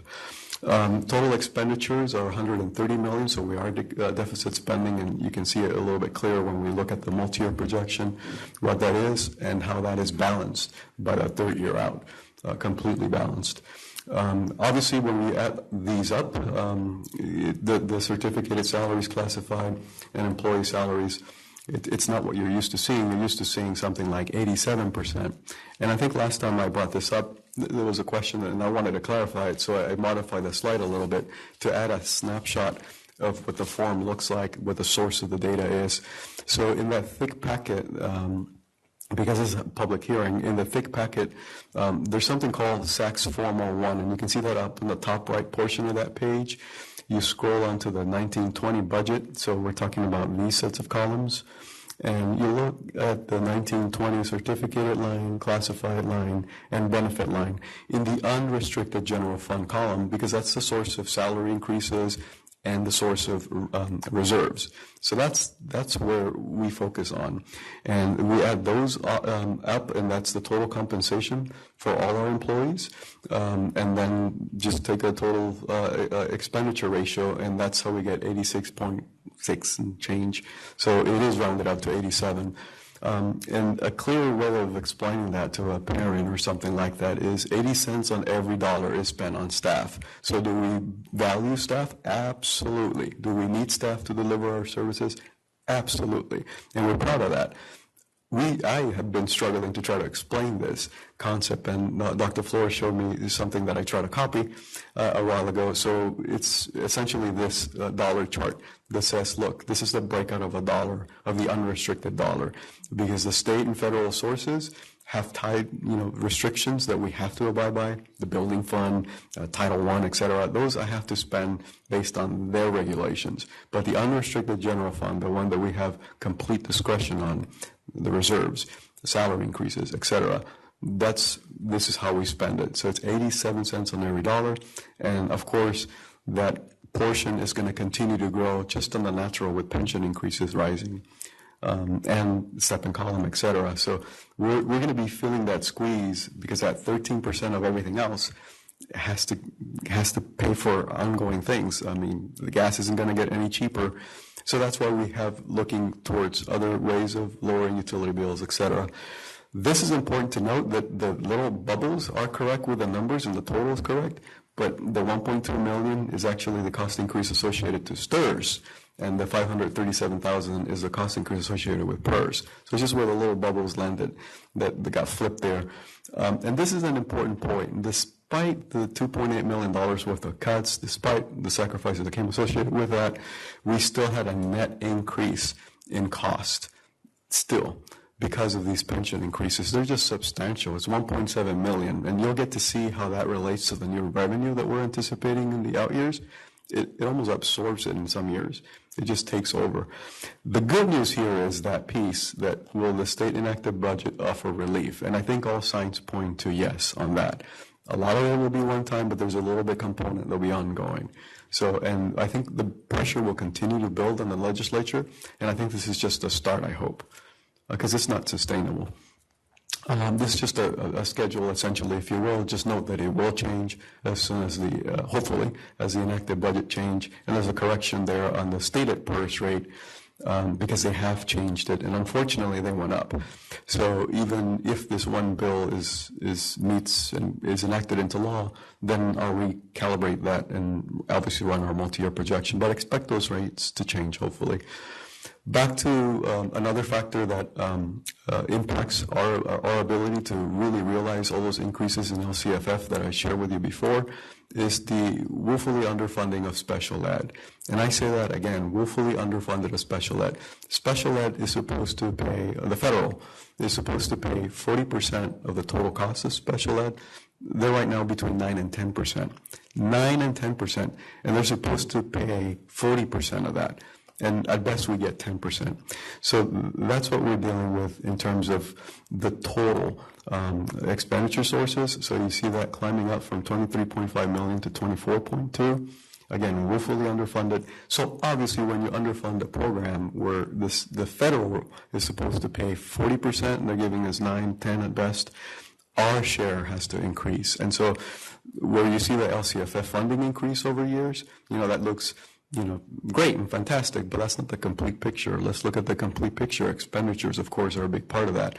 And that's where a lot, unfortunately, because the federal mandate isn't being fulfilled. They're saying we're required to do all these things, and that's great. We want to do what's right for kids. And this demonstrates that we're doing right for kids. But it's just not funding it. So that's on the general fund base. Multi-year projection, just a highlight of the revenue assumptions. For this year, we're looking at 1.8 million. It includes, all these numbers include the net effect of the enrollment decline, the cost of living increases, et cetera. So we're looking at 1.8 million for this year.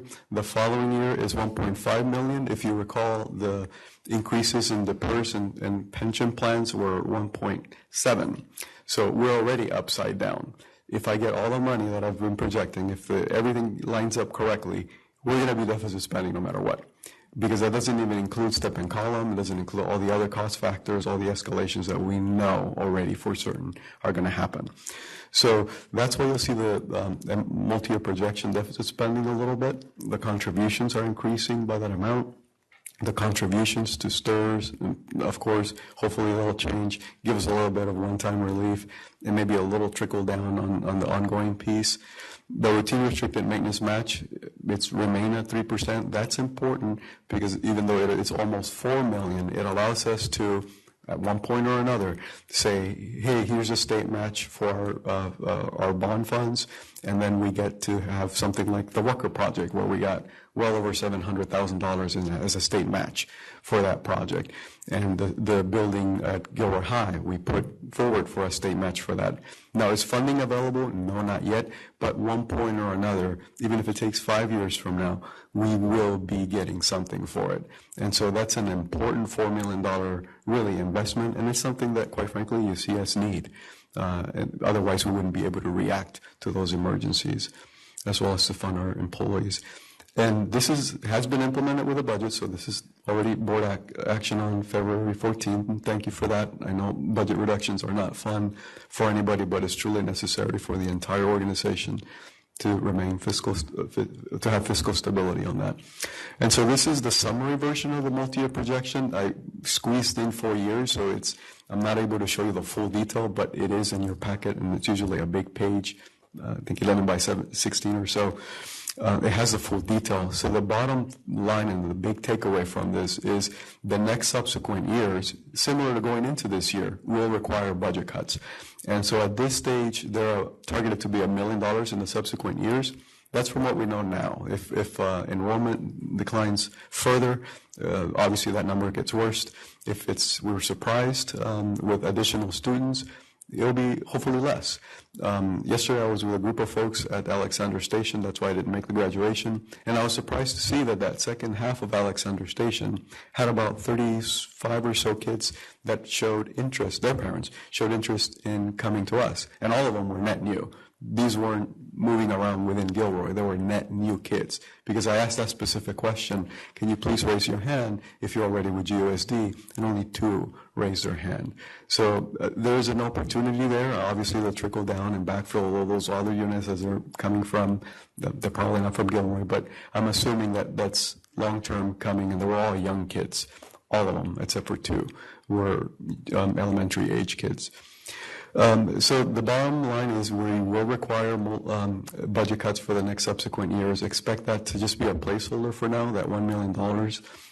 But the 2021 year does not deficit spend any longer. I thought it'd be important for us to look at that year and say, no matter what happens here, we're got to have our 7% reserve. We've got to look at this deficit spending and buckle up. And otherwise, I would have taken that cut higher if I needed to. So this is a balanced budget, given what we know now. And it might get a little bit better with the STIRS one time. And I would urge you that there's some one-time things that we've discussed that aren't in the budget yet that require attention. And then everything else that is an unexpected surprise. The Legislative Analyst Office has come out and said districts should be beefing up their reserves. We're just short of the longest expansion in economic history, and the forecast of the Department of Finance, the team that puts together these numbers for the governor, has forecast a 15-year expansion. So their multi-year projection and their forecast doesn't include a recession. And I don't think that there's anybody here that believes that we're going to go through a 15-year expansion period without hitting a blip. We've already tied for the longest expansion on record. So to have an additional 5 years of that, it's just doubtful. I wouldn't bet on it. So we have to do our fiscal diligence and beef up our reserves. Thankfully, you have a board policy that's 7%. And the full SACS forms, not just the general fund, building fund, food service, everything is included in that thick packet. And so this next slide is just risk, and I'll try to speed up. It's just anything that the enacted budget doesn't include, that the big 3, the pro tem governor and the speaker come up with. That's a risk because we don't know. We're not privy to those negotiations. Economic risk, of course, are the LAO, the Legislative Analyst Office, is saying, you, Department of Finance, and you, Governor, have the smallest cushion you've ever had. And to me, it was puzzling. Well, why did they say that? It's because the previous governor, Governor Brown, had all these one-time $2 billion, $3 billion, $4 billion in his budget that he could easily just remove the following year and problem solve to that amount. But when you have zero, you squeezed in all your priorities, every available dollar is out there. Now, the governor does have some one-time things in the budget, but most of them are outside of Prop 98, so it wouldn't help us. So when they have a moderate recession, here comes a $70 billion problem translated to a K-12 problem of about $40 billion. That will hurt because the state reserves are about 20-something billion. And so that's only half of it at best. That's the bottom line of that. A moderate recession, it's just a matter of time. It's just a matter of when. We're not going to pretend to know that because economists don't know that. Our local factors, I hope that you could still see that on your screen or on the hard copy.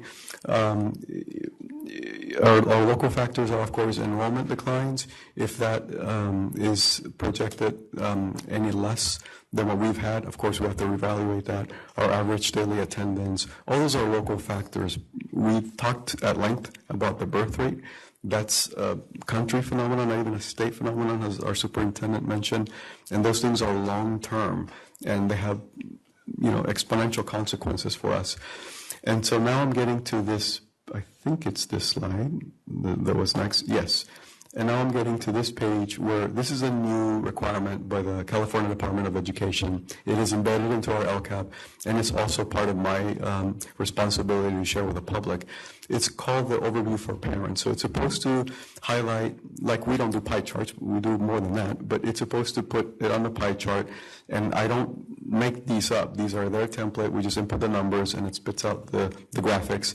So we're supposed to put this for public viewing to make it easier to digest for a parent. And I think we do a good job at explaining our budget with other forms, but this is a requirement. And it's exactly the same numbers, 12.6 million supplemental concentration funds, total expenses, etc.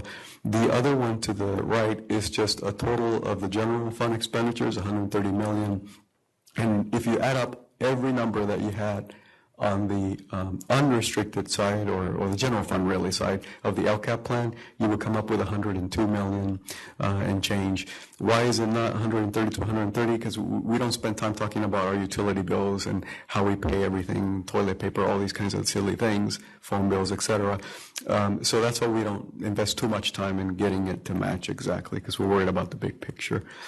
The other one is a statement of reasons for excess reserves. This is somewhat of a newer requirement, but it's been with us for a couple of years now.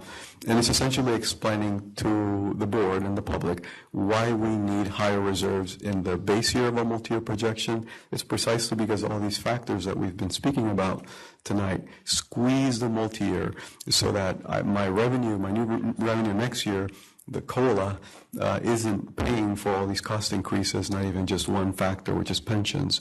So that's why we need a higher reserve. So the biggest number here is 1.5 million is the multi-year projection, has to meet the reserve level threshold set by our policy, which is 7%, and to maintain fiscal stability and solvency, it is truly necessary. The other piece, you'll see stores in there at 80,000. We know we're closing the warehouse next year. It's implemented. We're just not in a hurry to try and sell stuff and do things with it. So it's $80,000. I'm not going to pretend to time it when we're going to do that.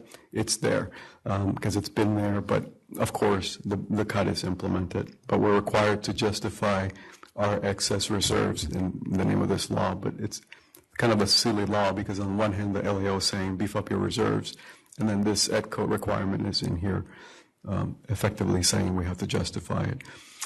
Obviously, the next steps would be on June 13th, action on both, and they're tied at the hip, so it has to be action on both, LCAP and the budget.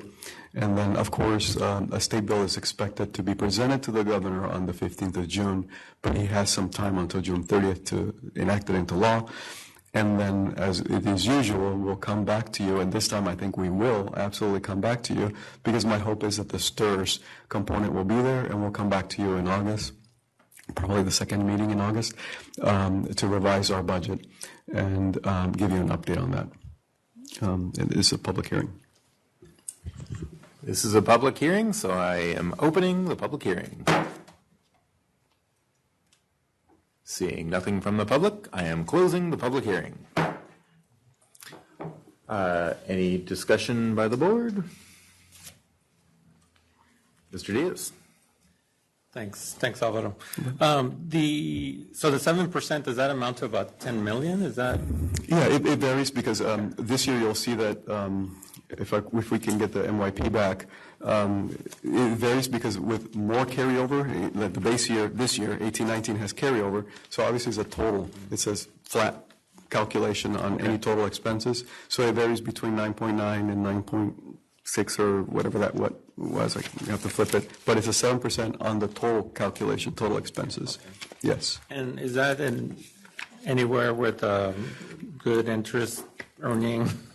Yes, that earns interest, and it is with the treasurer's office. But I think perhaps the most important thing for me to say is that the average unified district has 17% reserve. Ours is 7%. And in the Government Finance Association, Officers Association, which effectively advises all state and local agencies, school districts included, of course, municipalities, they also recommend 17%. So broadly speaking, if you look at the average, we're lower than that, obviously, with 7%. But at year end, I think we're always going to be a little higher. But for budget purposes, we don't budget carryover. We exclude all that. It's ongoing expenses, ongoing sources.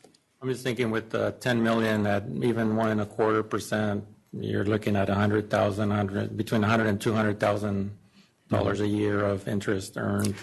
Right, and we have different laws that govern our investment, and we have to do it with the county treasurer pool.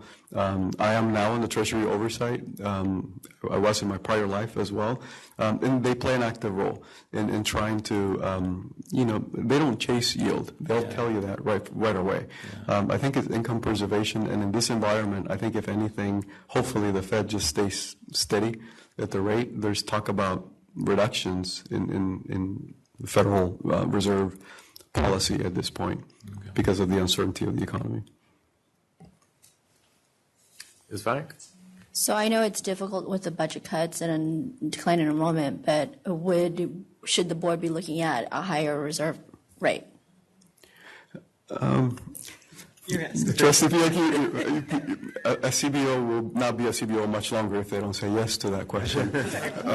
So obviously we have competing interests, right? We have priorities. We have a lot of priorities, things that are underfunded, things that are demanding attention at this point that aren't currently in the budget.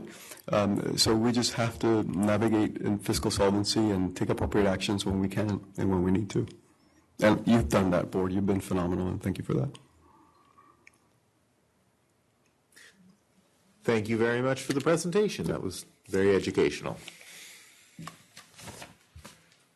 This brings us to item 10. A, declaration of need for fully qualified educators for the 1920 school year. Mr. Winslow. Good evening, members of the board, Superintendent Flores. Tonight I am presenting what's called the Declaration of Need for Fully Qualified Educators. This is a statutory requirement from the California Commission on Teacher Credentialing. And while we do our very best to find fully credentialed teachers, like every single district in this state, there are acute needs in particular for mathematics, higher level science, and in particular special education. So there are times, and the board is familiar when HR brings to the board, usually in August, in the first board meeting in August, what's called provisional internship permits. We also do short-term staff permits. These are the CTC, or the California Commission on Teacher Credentialing's emergency permits. This is required, and a statutory requirement for all districts to have on file with the state of California prior to us being able to issue those types of credentials for acute need. So I'm requesting tonight, this is an action item for the board to approve the 2019-2020 Declaration of Need for fully qualified educators. Thank you. Any questions from the board? I guess, in general, how is staffing going this year? It's great. We're way ahead of where we were last year. So our vacancies are I would say about half of what they were at this point at the same time last year. So we're doing very well. Thank you. I will entertain a motion to declare the need for fully qualified educators. Move approval. We have a motion and a second. All those in favor? Aye. Opposed? Thank you very much. Since you're not moving, I bet you're the next one. All right, 10B, establishment of a classified management position, supervisor of parent and community engagement. Mr. Winslow. Thank you again. Today I'm presenting the establishment of a classified management position. In particular, the title is Supervisor of Parent and Community Engagement. As was mentioned a little bit in the LCAP presentation, one of the very specific goals of the district is to engage students, and defined by the CDE, engagement is attendance, and not only attendance, but one of the things that the district currently does is it participates in what's called the schooling service grant program through the county behavioral Department of Health. And the board approved that grant and that arrangement a few years ago. This position that we're establishing, we feel, is critical to continue the goals and the services of two items. Number one, the direct requirements of the grant, which include connecting the community and our students and our parents with a lot of the services that are needed to keep them not only healthy mentally, but physically, and all of the outreach that our students could truly benefit from. The second element of this position is to oversee all of the district's truancy abatement program, which again is directly connected to the goals of the district to increase student attendance into schools. This is a classified management position. It is going to oversee site-based SLS coordinators that are also funded through that grant. The funding for this specific position, 50% is exclusively funded through the grant funds. We're looking at about 25% Title I, which again are categorical funds. Those are restricted funds. And then about 25% LCFF, specifically from concentration grant funds, which again must be used for these target populations. We're anticipating the total compensation is between roughly $96,000 and $107,000. That does include salary. It includes benefit estimates, statutory costs, CalPERS. There's a lot of things that roll into total compensation, but that's what we're estimating would be the total compensation. For the board's review, I also included and updated what we call the supervisory salary schedule. So that includes, it shows you all of the compensation that's included with a supervisory management position. And you can see on the third row or the last row, that's where we have this position included. And I've also provided the board with a detailed job description. This job description was compiled with a lot of the requirements that are specific to the grant through the Santa Clara Behavioral Health Services.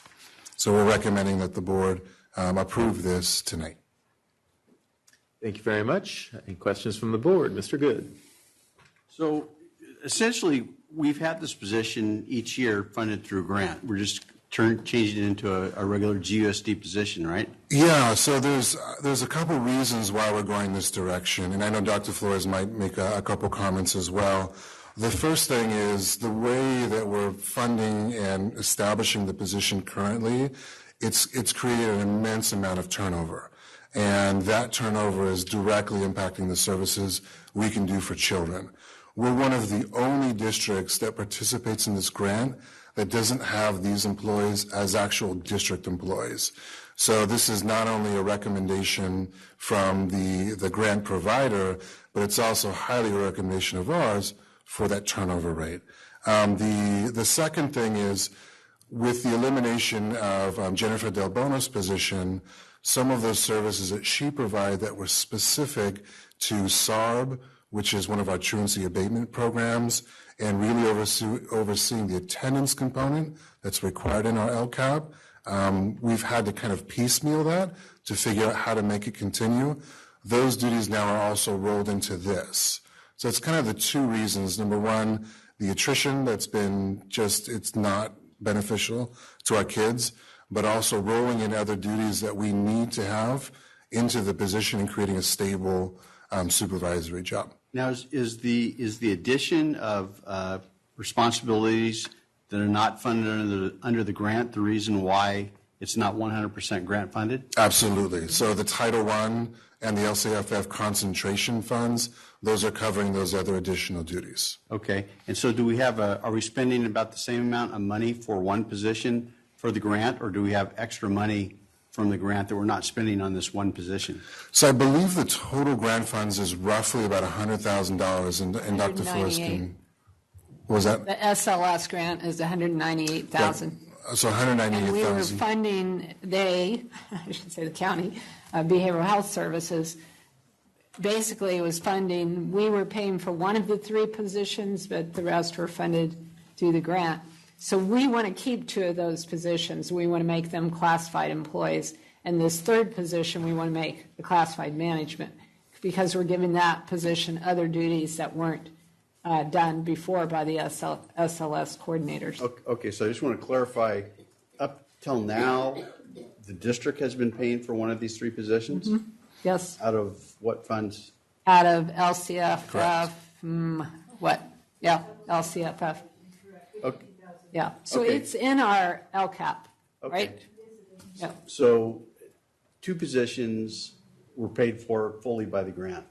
Yes. And what do you anticipate the cost differential, if any, will be when we've hired these two positions and approved this one management position? At this point, we're not looking at additional general fund contributions, other than technically LCFF, LCAP are, general funds. So we're using Title I funds and Medicare funds for the other two positions. Is Anna still here? So it's going to be pretty close to a wash? Yes. And we'll have the benefit of being able to retain qualified employees. Right, because there's 13 districts participating in the SLS, and we were the only district that they're not employees. And we also, had no benefits. I mean, there were lots of reasons why literally every year, we've already lost one of them right now, and we were about ready to lose another, because we just can't keep people with the salary we were paying through a short-term agreement versus as an employee. So now they all three would be employees, one classified management, two just classified employees. And we've come up with a funding scenario that we think will minimize the impact on the general fund and keep people, hopefully. So, because, for instance, the person that's taken over some of Jennifer Del Bona's job, plus doing all the SLS stuff, has done a great job and come up to speed really quick. And he was about ready to leave. And we would have had to start all over again, which means every year we're training people, helping them learn the job, and they do a great job. We've had some wonderful people in these roles, but one of them just left, in March?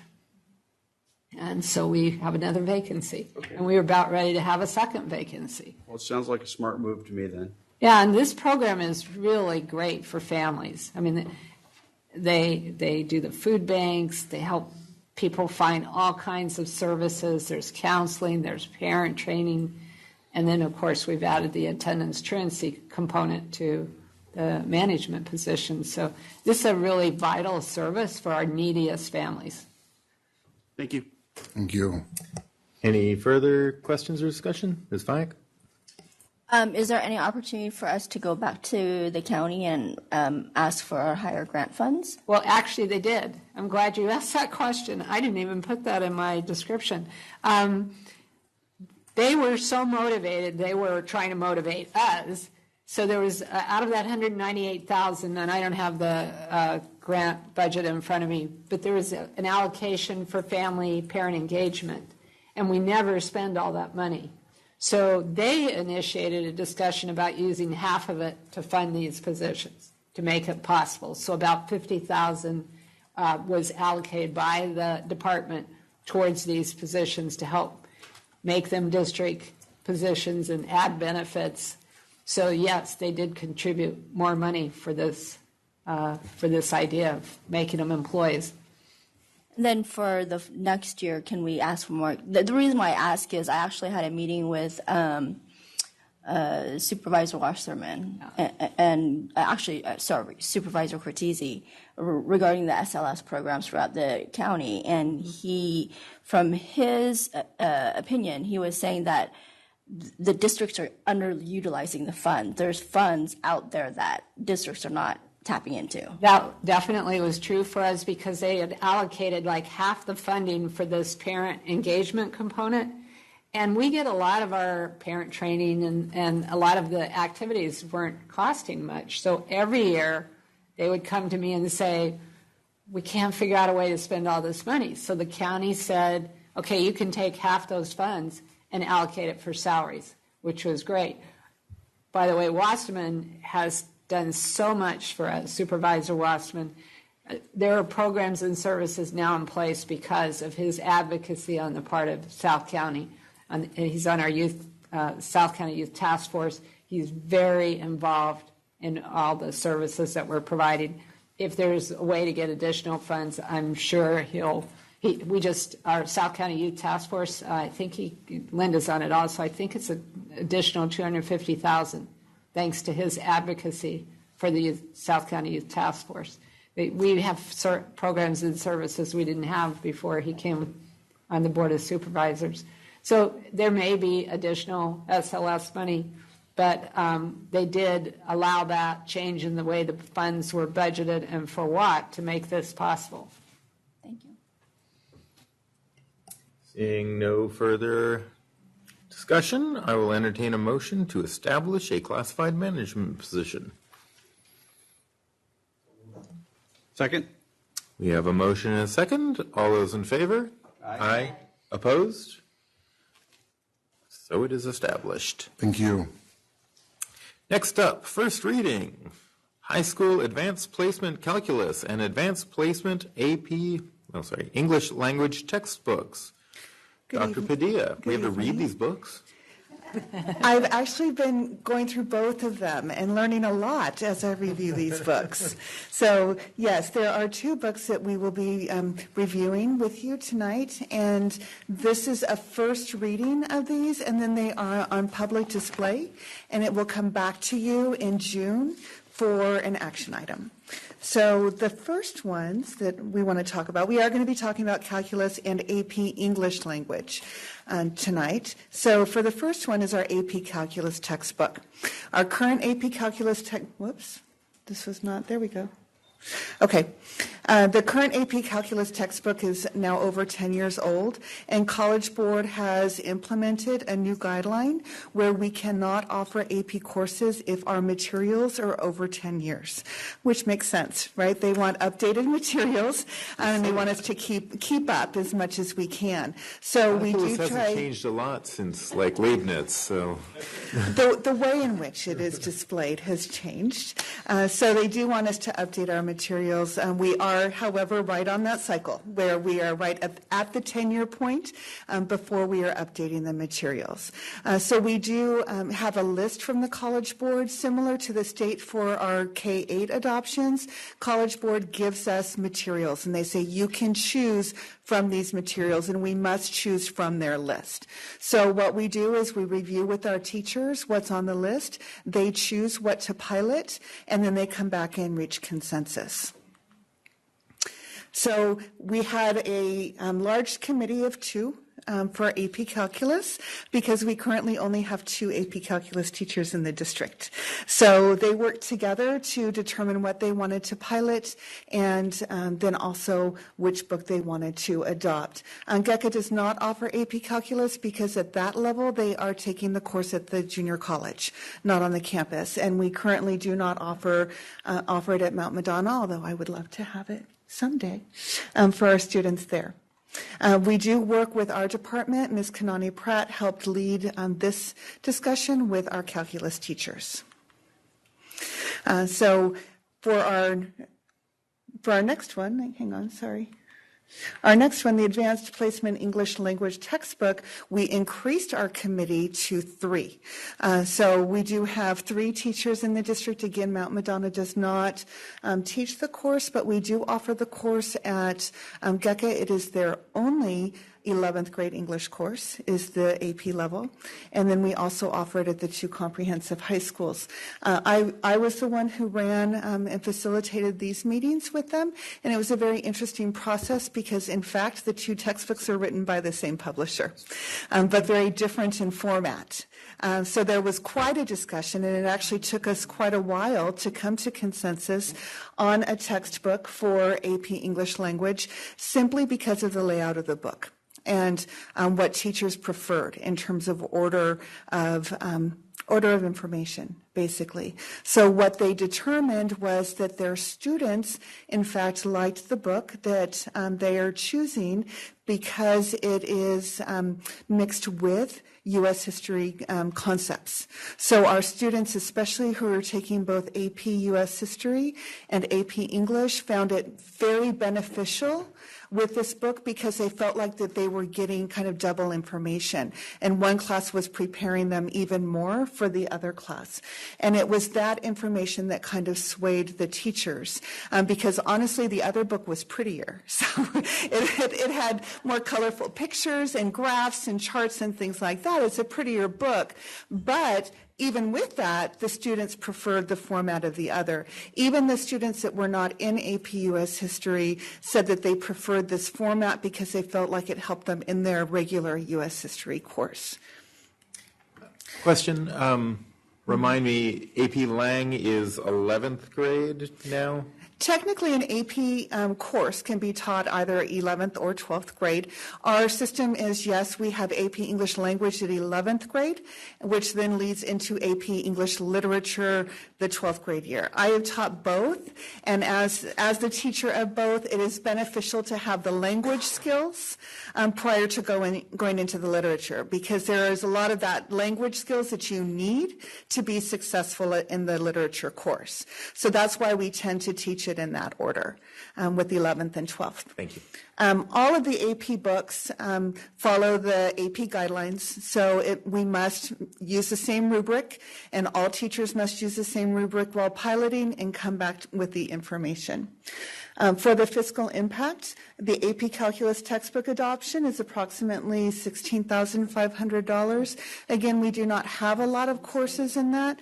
These are hardbound materials with access to online information as well. AP, for most of their materials, have not gone to consumables, which is why we can keep them for 10 years, because we have that hard copy with the online access to it. For AP English textbooks, we have many more students in that program, hence the larger cost of about $45,500. That is the cost for the whole district. We do use base funding for our textbooks as required. This also covers our LCAP goals because we do want to promote college readiness and academic success through updated materials. Any questions? Questions? Do we get to see the books? I do not have them because we only had a couple of copies and I couldn't get them in time for the teachers, but I will have them back to you before the June meeting, so you will be able to see them. All right. So, but I'm not going to bring you the pretty one because I don't want you to get caught on that. So. All right. President Pace? Yes, go ahead. I just want to say that a couple of weeks ago I was asked to present at a class for admin. And there was a teacher there who was really upset with the board because, not this board, she was not a Gilroy Unified teacher. But the textbook adoption, she was just astounded that the board didn't even look at the books that were adopted. Mm-hmm. So I explained to her that what we are interested in is the process and the cost. But that we were not responsible for actually choosing the books.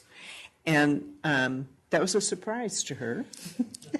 So she was glad to hear that there is a different process. And so I explained that, the board hires the superintendent who hires the staff who goes through the process. And so seeing this, I really appreciate the info and the detail that you put into the process, because sometimes folks don't understand what our role is in selecting these. And no one would want me to choose their calculus, AP calculus.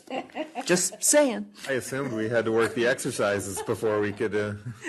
We'll let Trustee Pace There go you ahead and go. do those. Okay, I'll do it. So Gilroy Unified, I can say, having been in other districts, is unique in that we try very, very hard to have the teacher voice. And we do work on a consensus model, which takes longer, often takes longer, because we want to make sure that everybody has a chance to state their opinion. And oftentimes when it comes to books, there really aren't that many differences in terms of the content, because the standards are dictated either by College Board or by the state.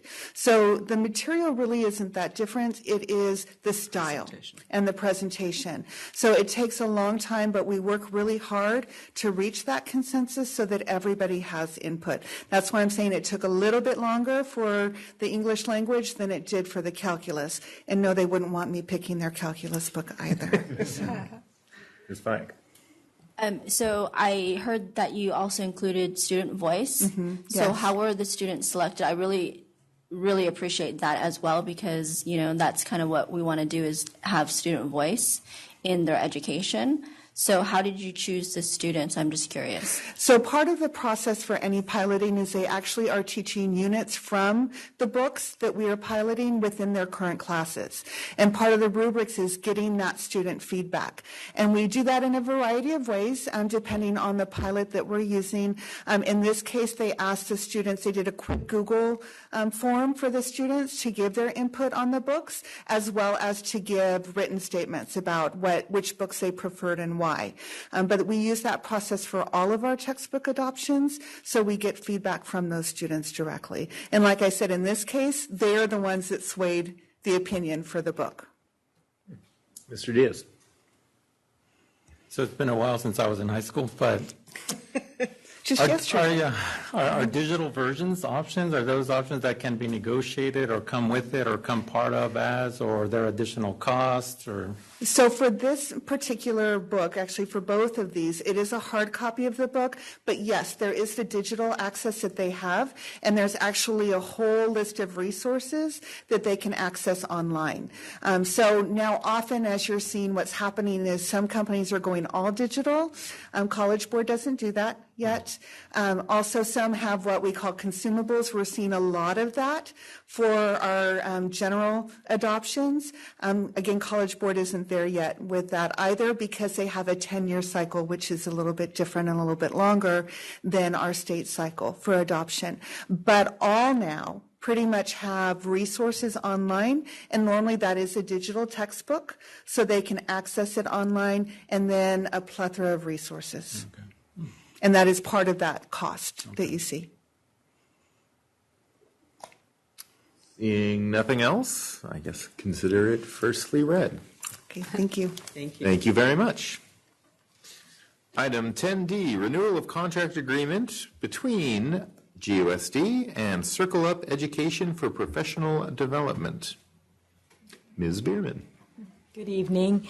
I'm here requesting a renewal of contract. This is Circle Up Education. We've been working with this organization for about a year, a little over a year, in providing some training to staff on equity and diversity. We've been very successful in the schools that we began this work with. The organization began just by doing what they call it's their basic diversity training modules, but after we saw the work that they did, they were able to start working with our site leaders and thinking about what are the other school climate issues that are in play. And as you just recently, we took to you an amendment for the end of the school year, which actually had them conduct a needs assessment at each of the school sites. And you see some of the results of that. They didn't provide all of that.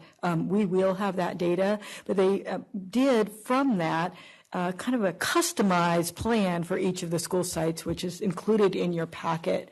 Some of there is overlapping, but there are also some additional issues depending on the school site.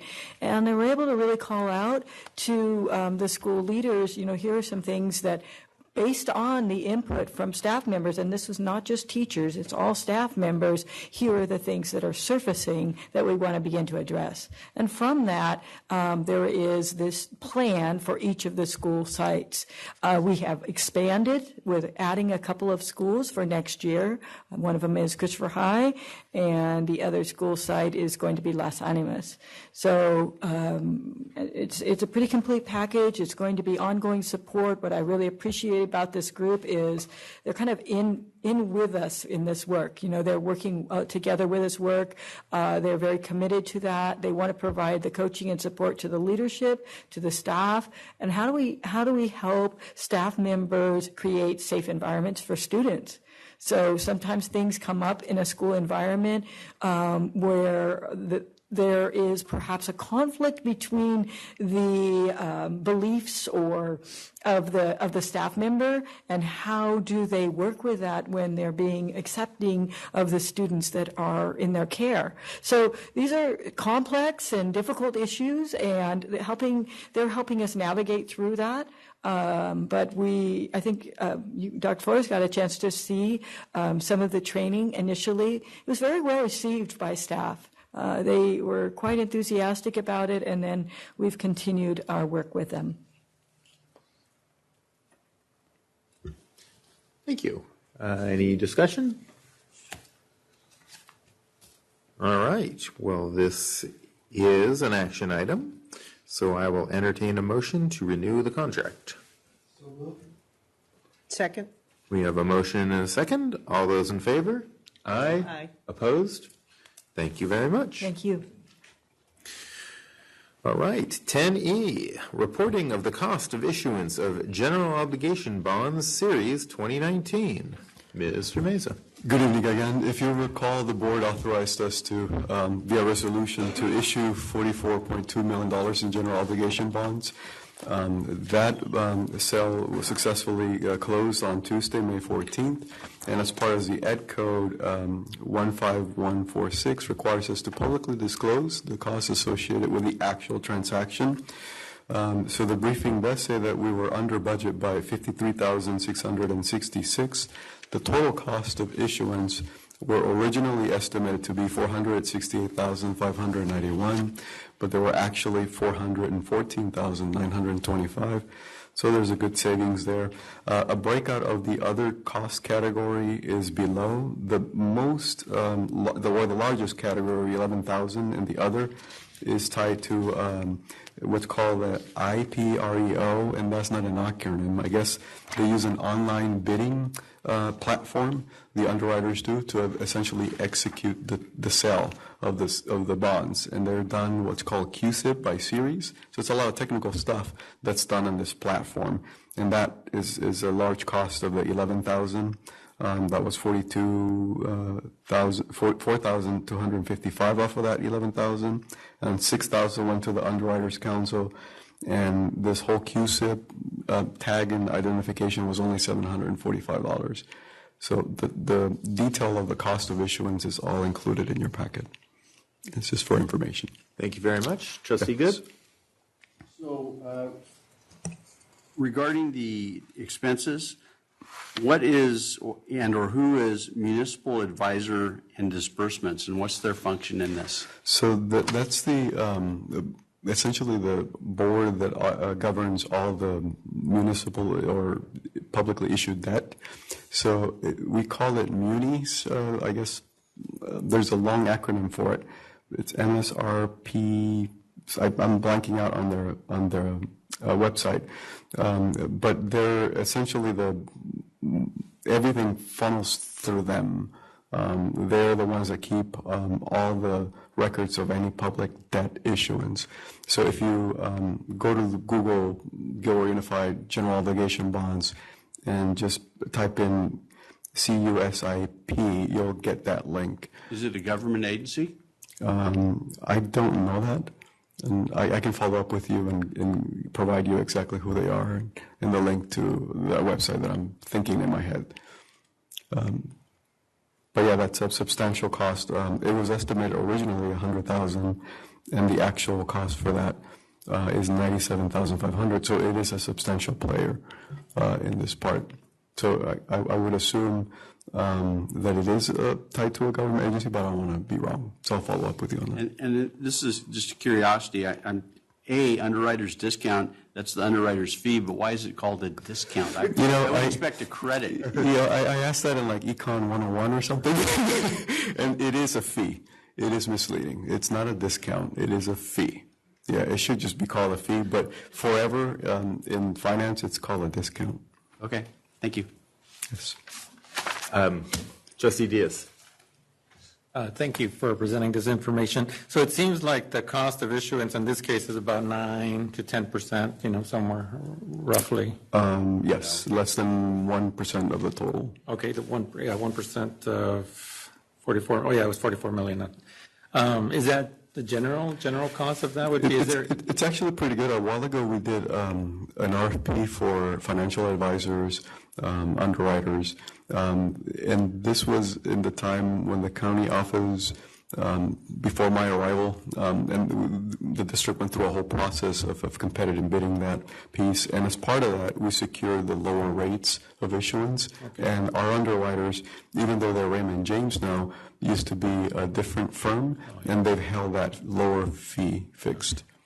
And does it seem like the cost is percentage based normally, or are these usually fixed costs? So like if it was a larger amount or smaller amount? Or yes, typically it's somewhat of a scale like an architect. Okay. You've seen Paul Nadal and his predecessor before note that on smaller projects, architects tend to gobble up more of the project. Mm-hmm. It's similar to this, the cost of issuance, to get a rating agency to rate you, bond counsel to look at the same hefty set of documents that I'm sure Trustee Good would be familiar with. Those things are going to happen if you have a 44 million or 144 million. Okay. So there's a lot of scale that happens with a larger issuance. So the proportional fee will be lower with a larger significant issuance. That might have been the discount, Mr. I still say discount means credit. Yeah. Trustee Doyle? It's already been answered. Thank you. All right. Seeing no further discussion, we'll follow up with that. This is an information item, so thank you for the information.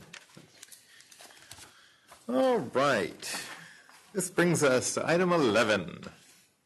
Action, information items regarding facilities and maintenance. Good evening, Superintendent sure. Dr. Flores, President Pace, and School Board. Tonight I have 4 items for you for approval. First is 11A, approval of contract with Anderson Tree Specialists. This was for some concerns at the southeast corner along the property line behind the stadium at Gilroy High School. Dr. Flores actually pointed this out during our winter storms, that she was concerned about the trees. Actually saw some major branches fall at a football game. That's what started this. Yes, so at the time this was urgent, we brought out Anderson's, who has been a very good vendor for us and consultant on the safety of our trees. And they did advise us that they did not think there was immediate danger with the trees, but they needed to be dealt with. So they gave us a bid to deal with, I think it's 12 trees, one actually in the stadium itself that's dripping sap on the track that's causing some problems, and removing, I believe it's 3 trees, and structurally pruning the remainder of the trees in that row. We did survive the winter. I wanted to get this done before winter ended, but we had a little difficulty with back and forth with contracts and some misinterpretation of our contracts, and some lost in the mail. So we are proceeding with this, and with your approval, it'll start June 10th. They will also help us with the poison oak problem that we have around the tennis courts that we have not been able to solve, and it will be done non-chemically. We could move the poison oak to the fence line along the levee, since we keep not planting the cactus. We can do that. That's actually used as a way to keep out trespassers by the Open Space Authority. Mm-hmm. Poison oak, they actually plant poison oak. That's not a bad idea. I know where there's a bunch more.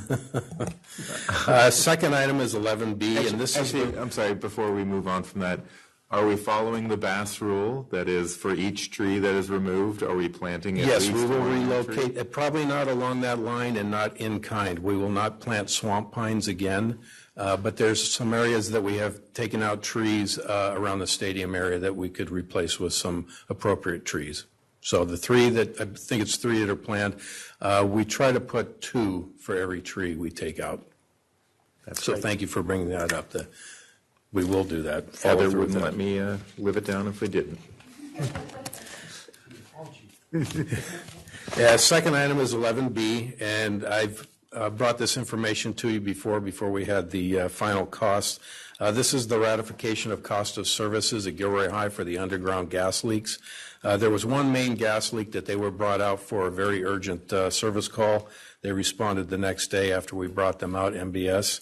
They discovered the problem, repaired it, and while they were there, they have the very sophisticated high-tech equipment, and with the issues we've had at Gilroy High in the past, I asked them to survey the entire site. They found 2 other minor defects that were repaired immediately.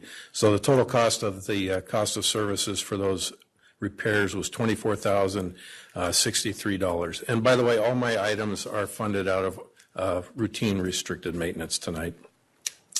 Third item is 11C, approval of contract with AstroTurf for regular service and maintenance on the Gilroy High synthetic turf. AstroTurf is the original manufacturer and installer of the Gilroy High synthetic turf. We have had some issues out there. The last time we called them out for warranty repairs, there were 150 defects that we had them fix. So I feel it's important that we stay with AstroTurf for the service and maintenance of the turf. It's basically the same as Field Turf, who's been providing service both at Gilroy High and Christopher High. But I'd like to move with AstroTurf on Gilroy High just so they are involved in that turf at all times. They did warn me, I didn't see it in the warranty, that in the fine print, if we use a different service, it could void the warranty. I'm not sure about that, but it's basically the same price and same service that we have been using. But I would like to have their eyes on that turf. We've been monitoring. We have not had any more issues. We have 2 people dedicated to servicing both those synthetic turf fields. They do a tremendous job. They just don't have the equipment and the resources to do the thorough service and maintenance that the turf requires. And this really does help extend the life of the turf, because the service I'm recommending actually deals with the infill and fluffs it up, redistributes it, and levels out the field. The other one that was an option I did not bring to you tonight, slightly cheaper, but it does not deal with the infill. They did also warn us in 2 to 3 years, maybe sooner, we will have to deal with the infield on that turf, which means we have to import more fill in and properly distribute it. That is fairly pricey. That's probably in the neighborhood of $15,000. So the cost of the service I'm recommending is $6,400. Last item is approval of contract with Coastal Sports Flooring for the refinishing of the Christopher High main gym floor. That's the original floor. We have not done a total refinish on that. The life is done on that floor. It's had some extreme heavy use. We had a history of roof leaks out there that did create some damage. Those have been moderately repaired, but to get this floor back in shape, it will require a total resand, repainting of the lines, and reseal and recoat. That should give us another 10 to 12 years with proper maintenance on the wood floor. We did reach out to previous vendors, HY Floors and Court Sports. We had no response in asking for a bid, and we also went online and went on to request a quote with several other manufacturers and installers, and no response. But Coastal has been a good vendor for us. They've done quite a bit of refinishing and service on our gyms. They did do the auxiliary gym at Christopher High 2 years ago. Cost of that floor is $38,625. Trustee Good? Can you remind me, does the city have significant use of that gym? No, not the main gym, auxiliary gym. Okay, so the one we were finishing, the No. city doesn't use? No, they do not use that. Great, thank you. Okay.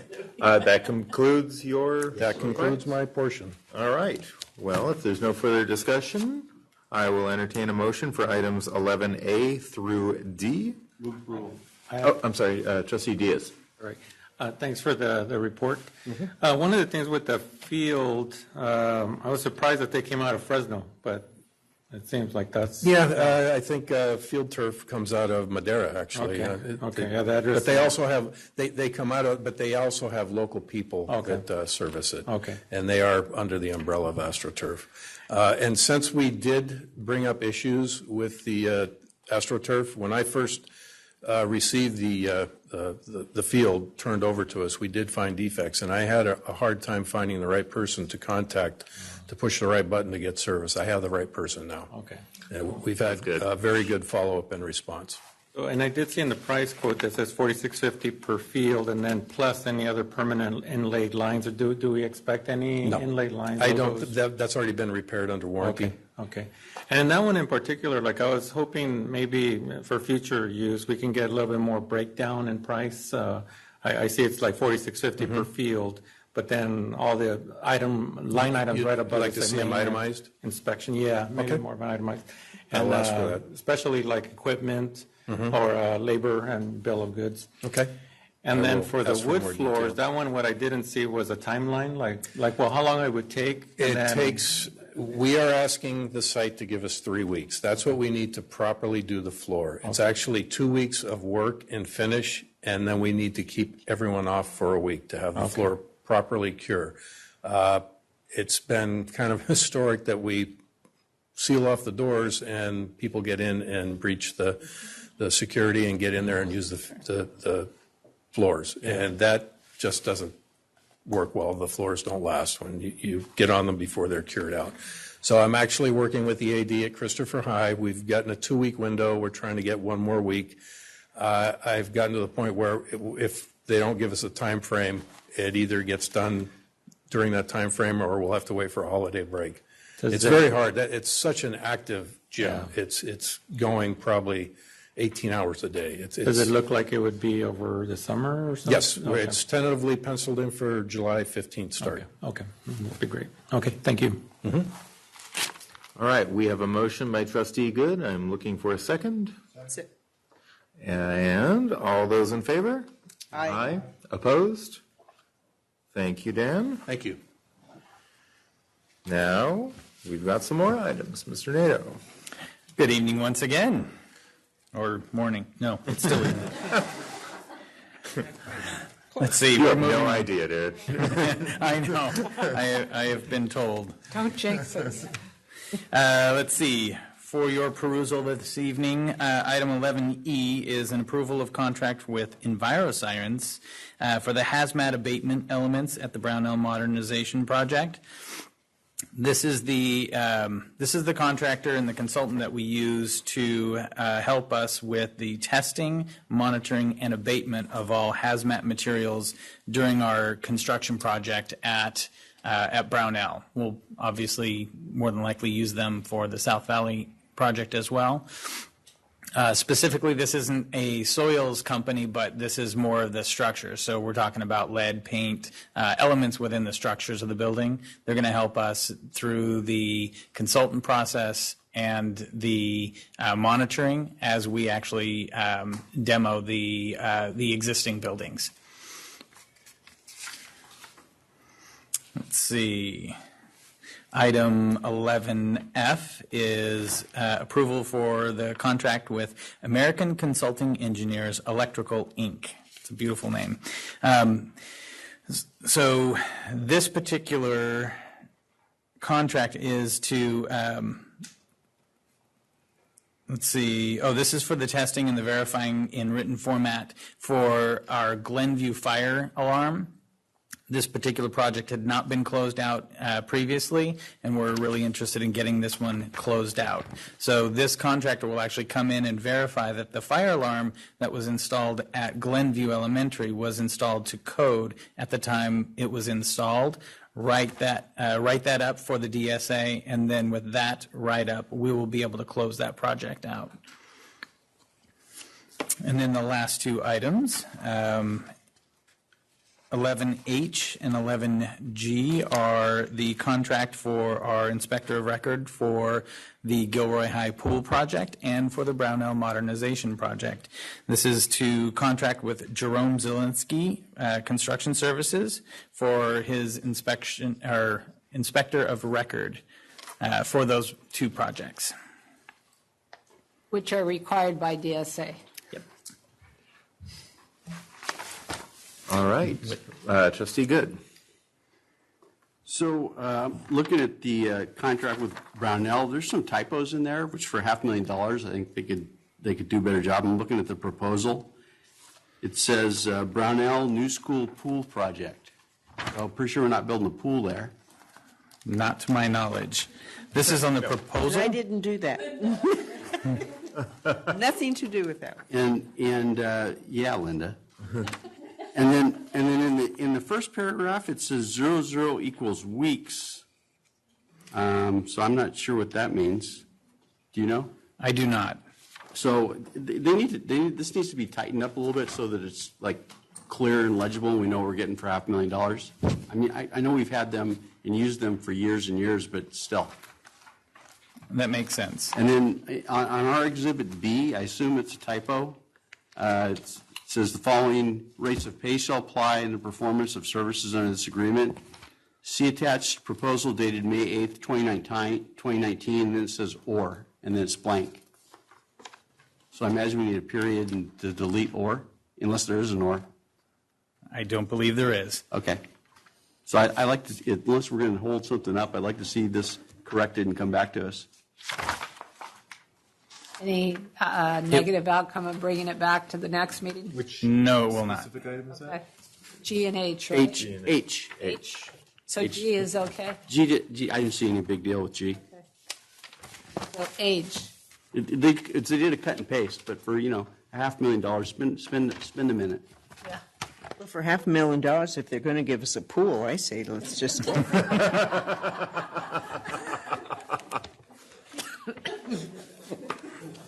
That was good, Linda. I know what you're thinking.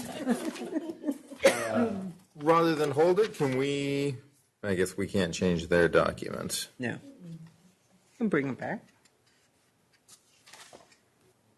It's not going to cause any problems. Yeah, Brownell isn't as urgent as the pool. Yeah. Correct. For the IOR, right? Correct. So we neither can one of bring them it will. back? Neither one of them will impact if we get them on the June agenda. Okay. Does the board agree with the decision to pull H? Yes. Okay. Mr. Diaz? G just had the name of the file, had Zielinski without the S for Zielinski. But that's just the name of the file. I don't know if it's embedded or not. But have over $500,000 for inspector of record, is that regular? Have we ever looked into cost savings there, like bringing it in-house? We've looked at a lot of different What is their level of involvement? They have to be on the project around the clock. What is the value to the district? Zero. We had an inspector of record at Christopher High. We had a myriad of problems. They caught nothing. It's a boondoggle. It's required by the state of California. It's one of the many reasons why schools cost so much to build, and it adds zero value to the project. Absolutely zero. Yeah, that's what I would have a slightly different opinion. Jerome and his crew have caught a lot of things. Christopher was cursed. Sorry. A lot of things went wrong on that project, but on a lot of other projects, they've caught things. They're really good. They know what they're doing, and DSA requires it. So, and you looked at it recently, right? Yeah. The rates. Yes, we just looked at the rates, and actually rates and availability. We ended up being very luckily already associated with Zielinski. Our intention was to actually bid and widen our pool, especially with the 3 projects that we have. Zielinski actually came in the most affordable and was also one of the only ones that we had available to us that even had the ability to bid on the jobs. Yeah, and you have to remember the Brownell project will be 2 years plus. right? Yeah, I think it's 59 weeks, I think, total. I remember that in his calculation. So, yeah, it's a lengthy process. That's why. And it's not actually a salary, but it's actually the full cost of doing the inspection. Is it paid over time, or? He's is this a paid, lump I sum? believe, yeah, he's paid periodically. I don't know what the details are, whether he's monthly or quarterly or. We're or not otherwise. writing a check for $500,000 tomorrow. No, actually, and it would curtail if the project were to finish early. It's based on his time on site doing inspection services plus closeout. So he's got about 90 days worth of paperwork and inspection and closeouts for that project after it closes up. I had a question on the closeout at which school did we say? Glenview. Glenview. Was that for the building we most recently did, or was this an older project? I believe this was I can't answer that specifically. I don't know when this particular fire alarm went in, but I would tell you that when you did the recent work at Glenview, the fire alarm would have to have been touched and integrated and then retested. So why it wasn't done at that point, I don't know. It would lend itself to tell me that that's when the new fire alarm went in, but without actually going back and looking at the plans, I don't want to misguide you. Okay. Further discussion? I will entertain a motion for items 11E, F, and G. No, No? Did I get that right? not G, right? So you're right.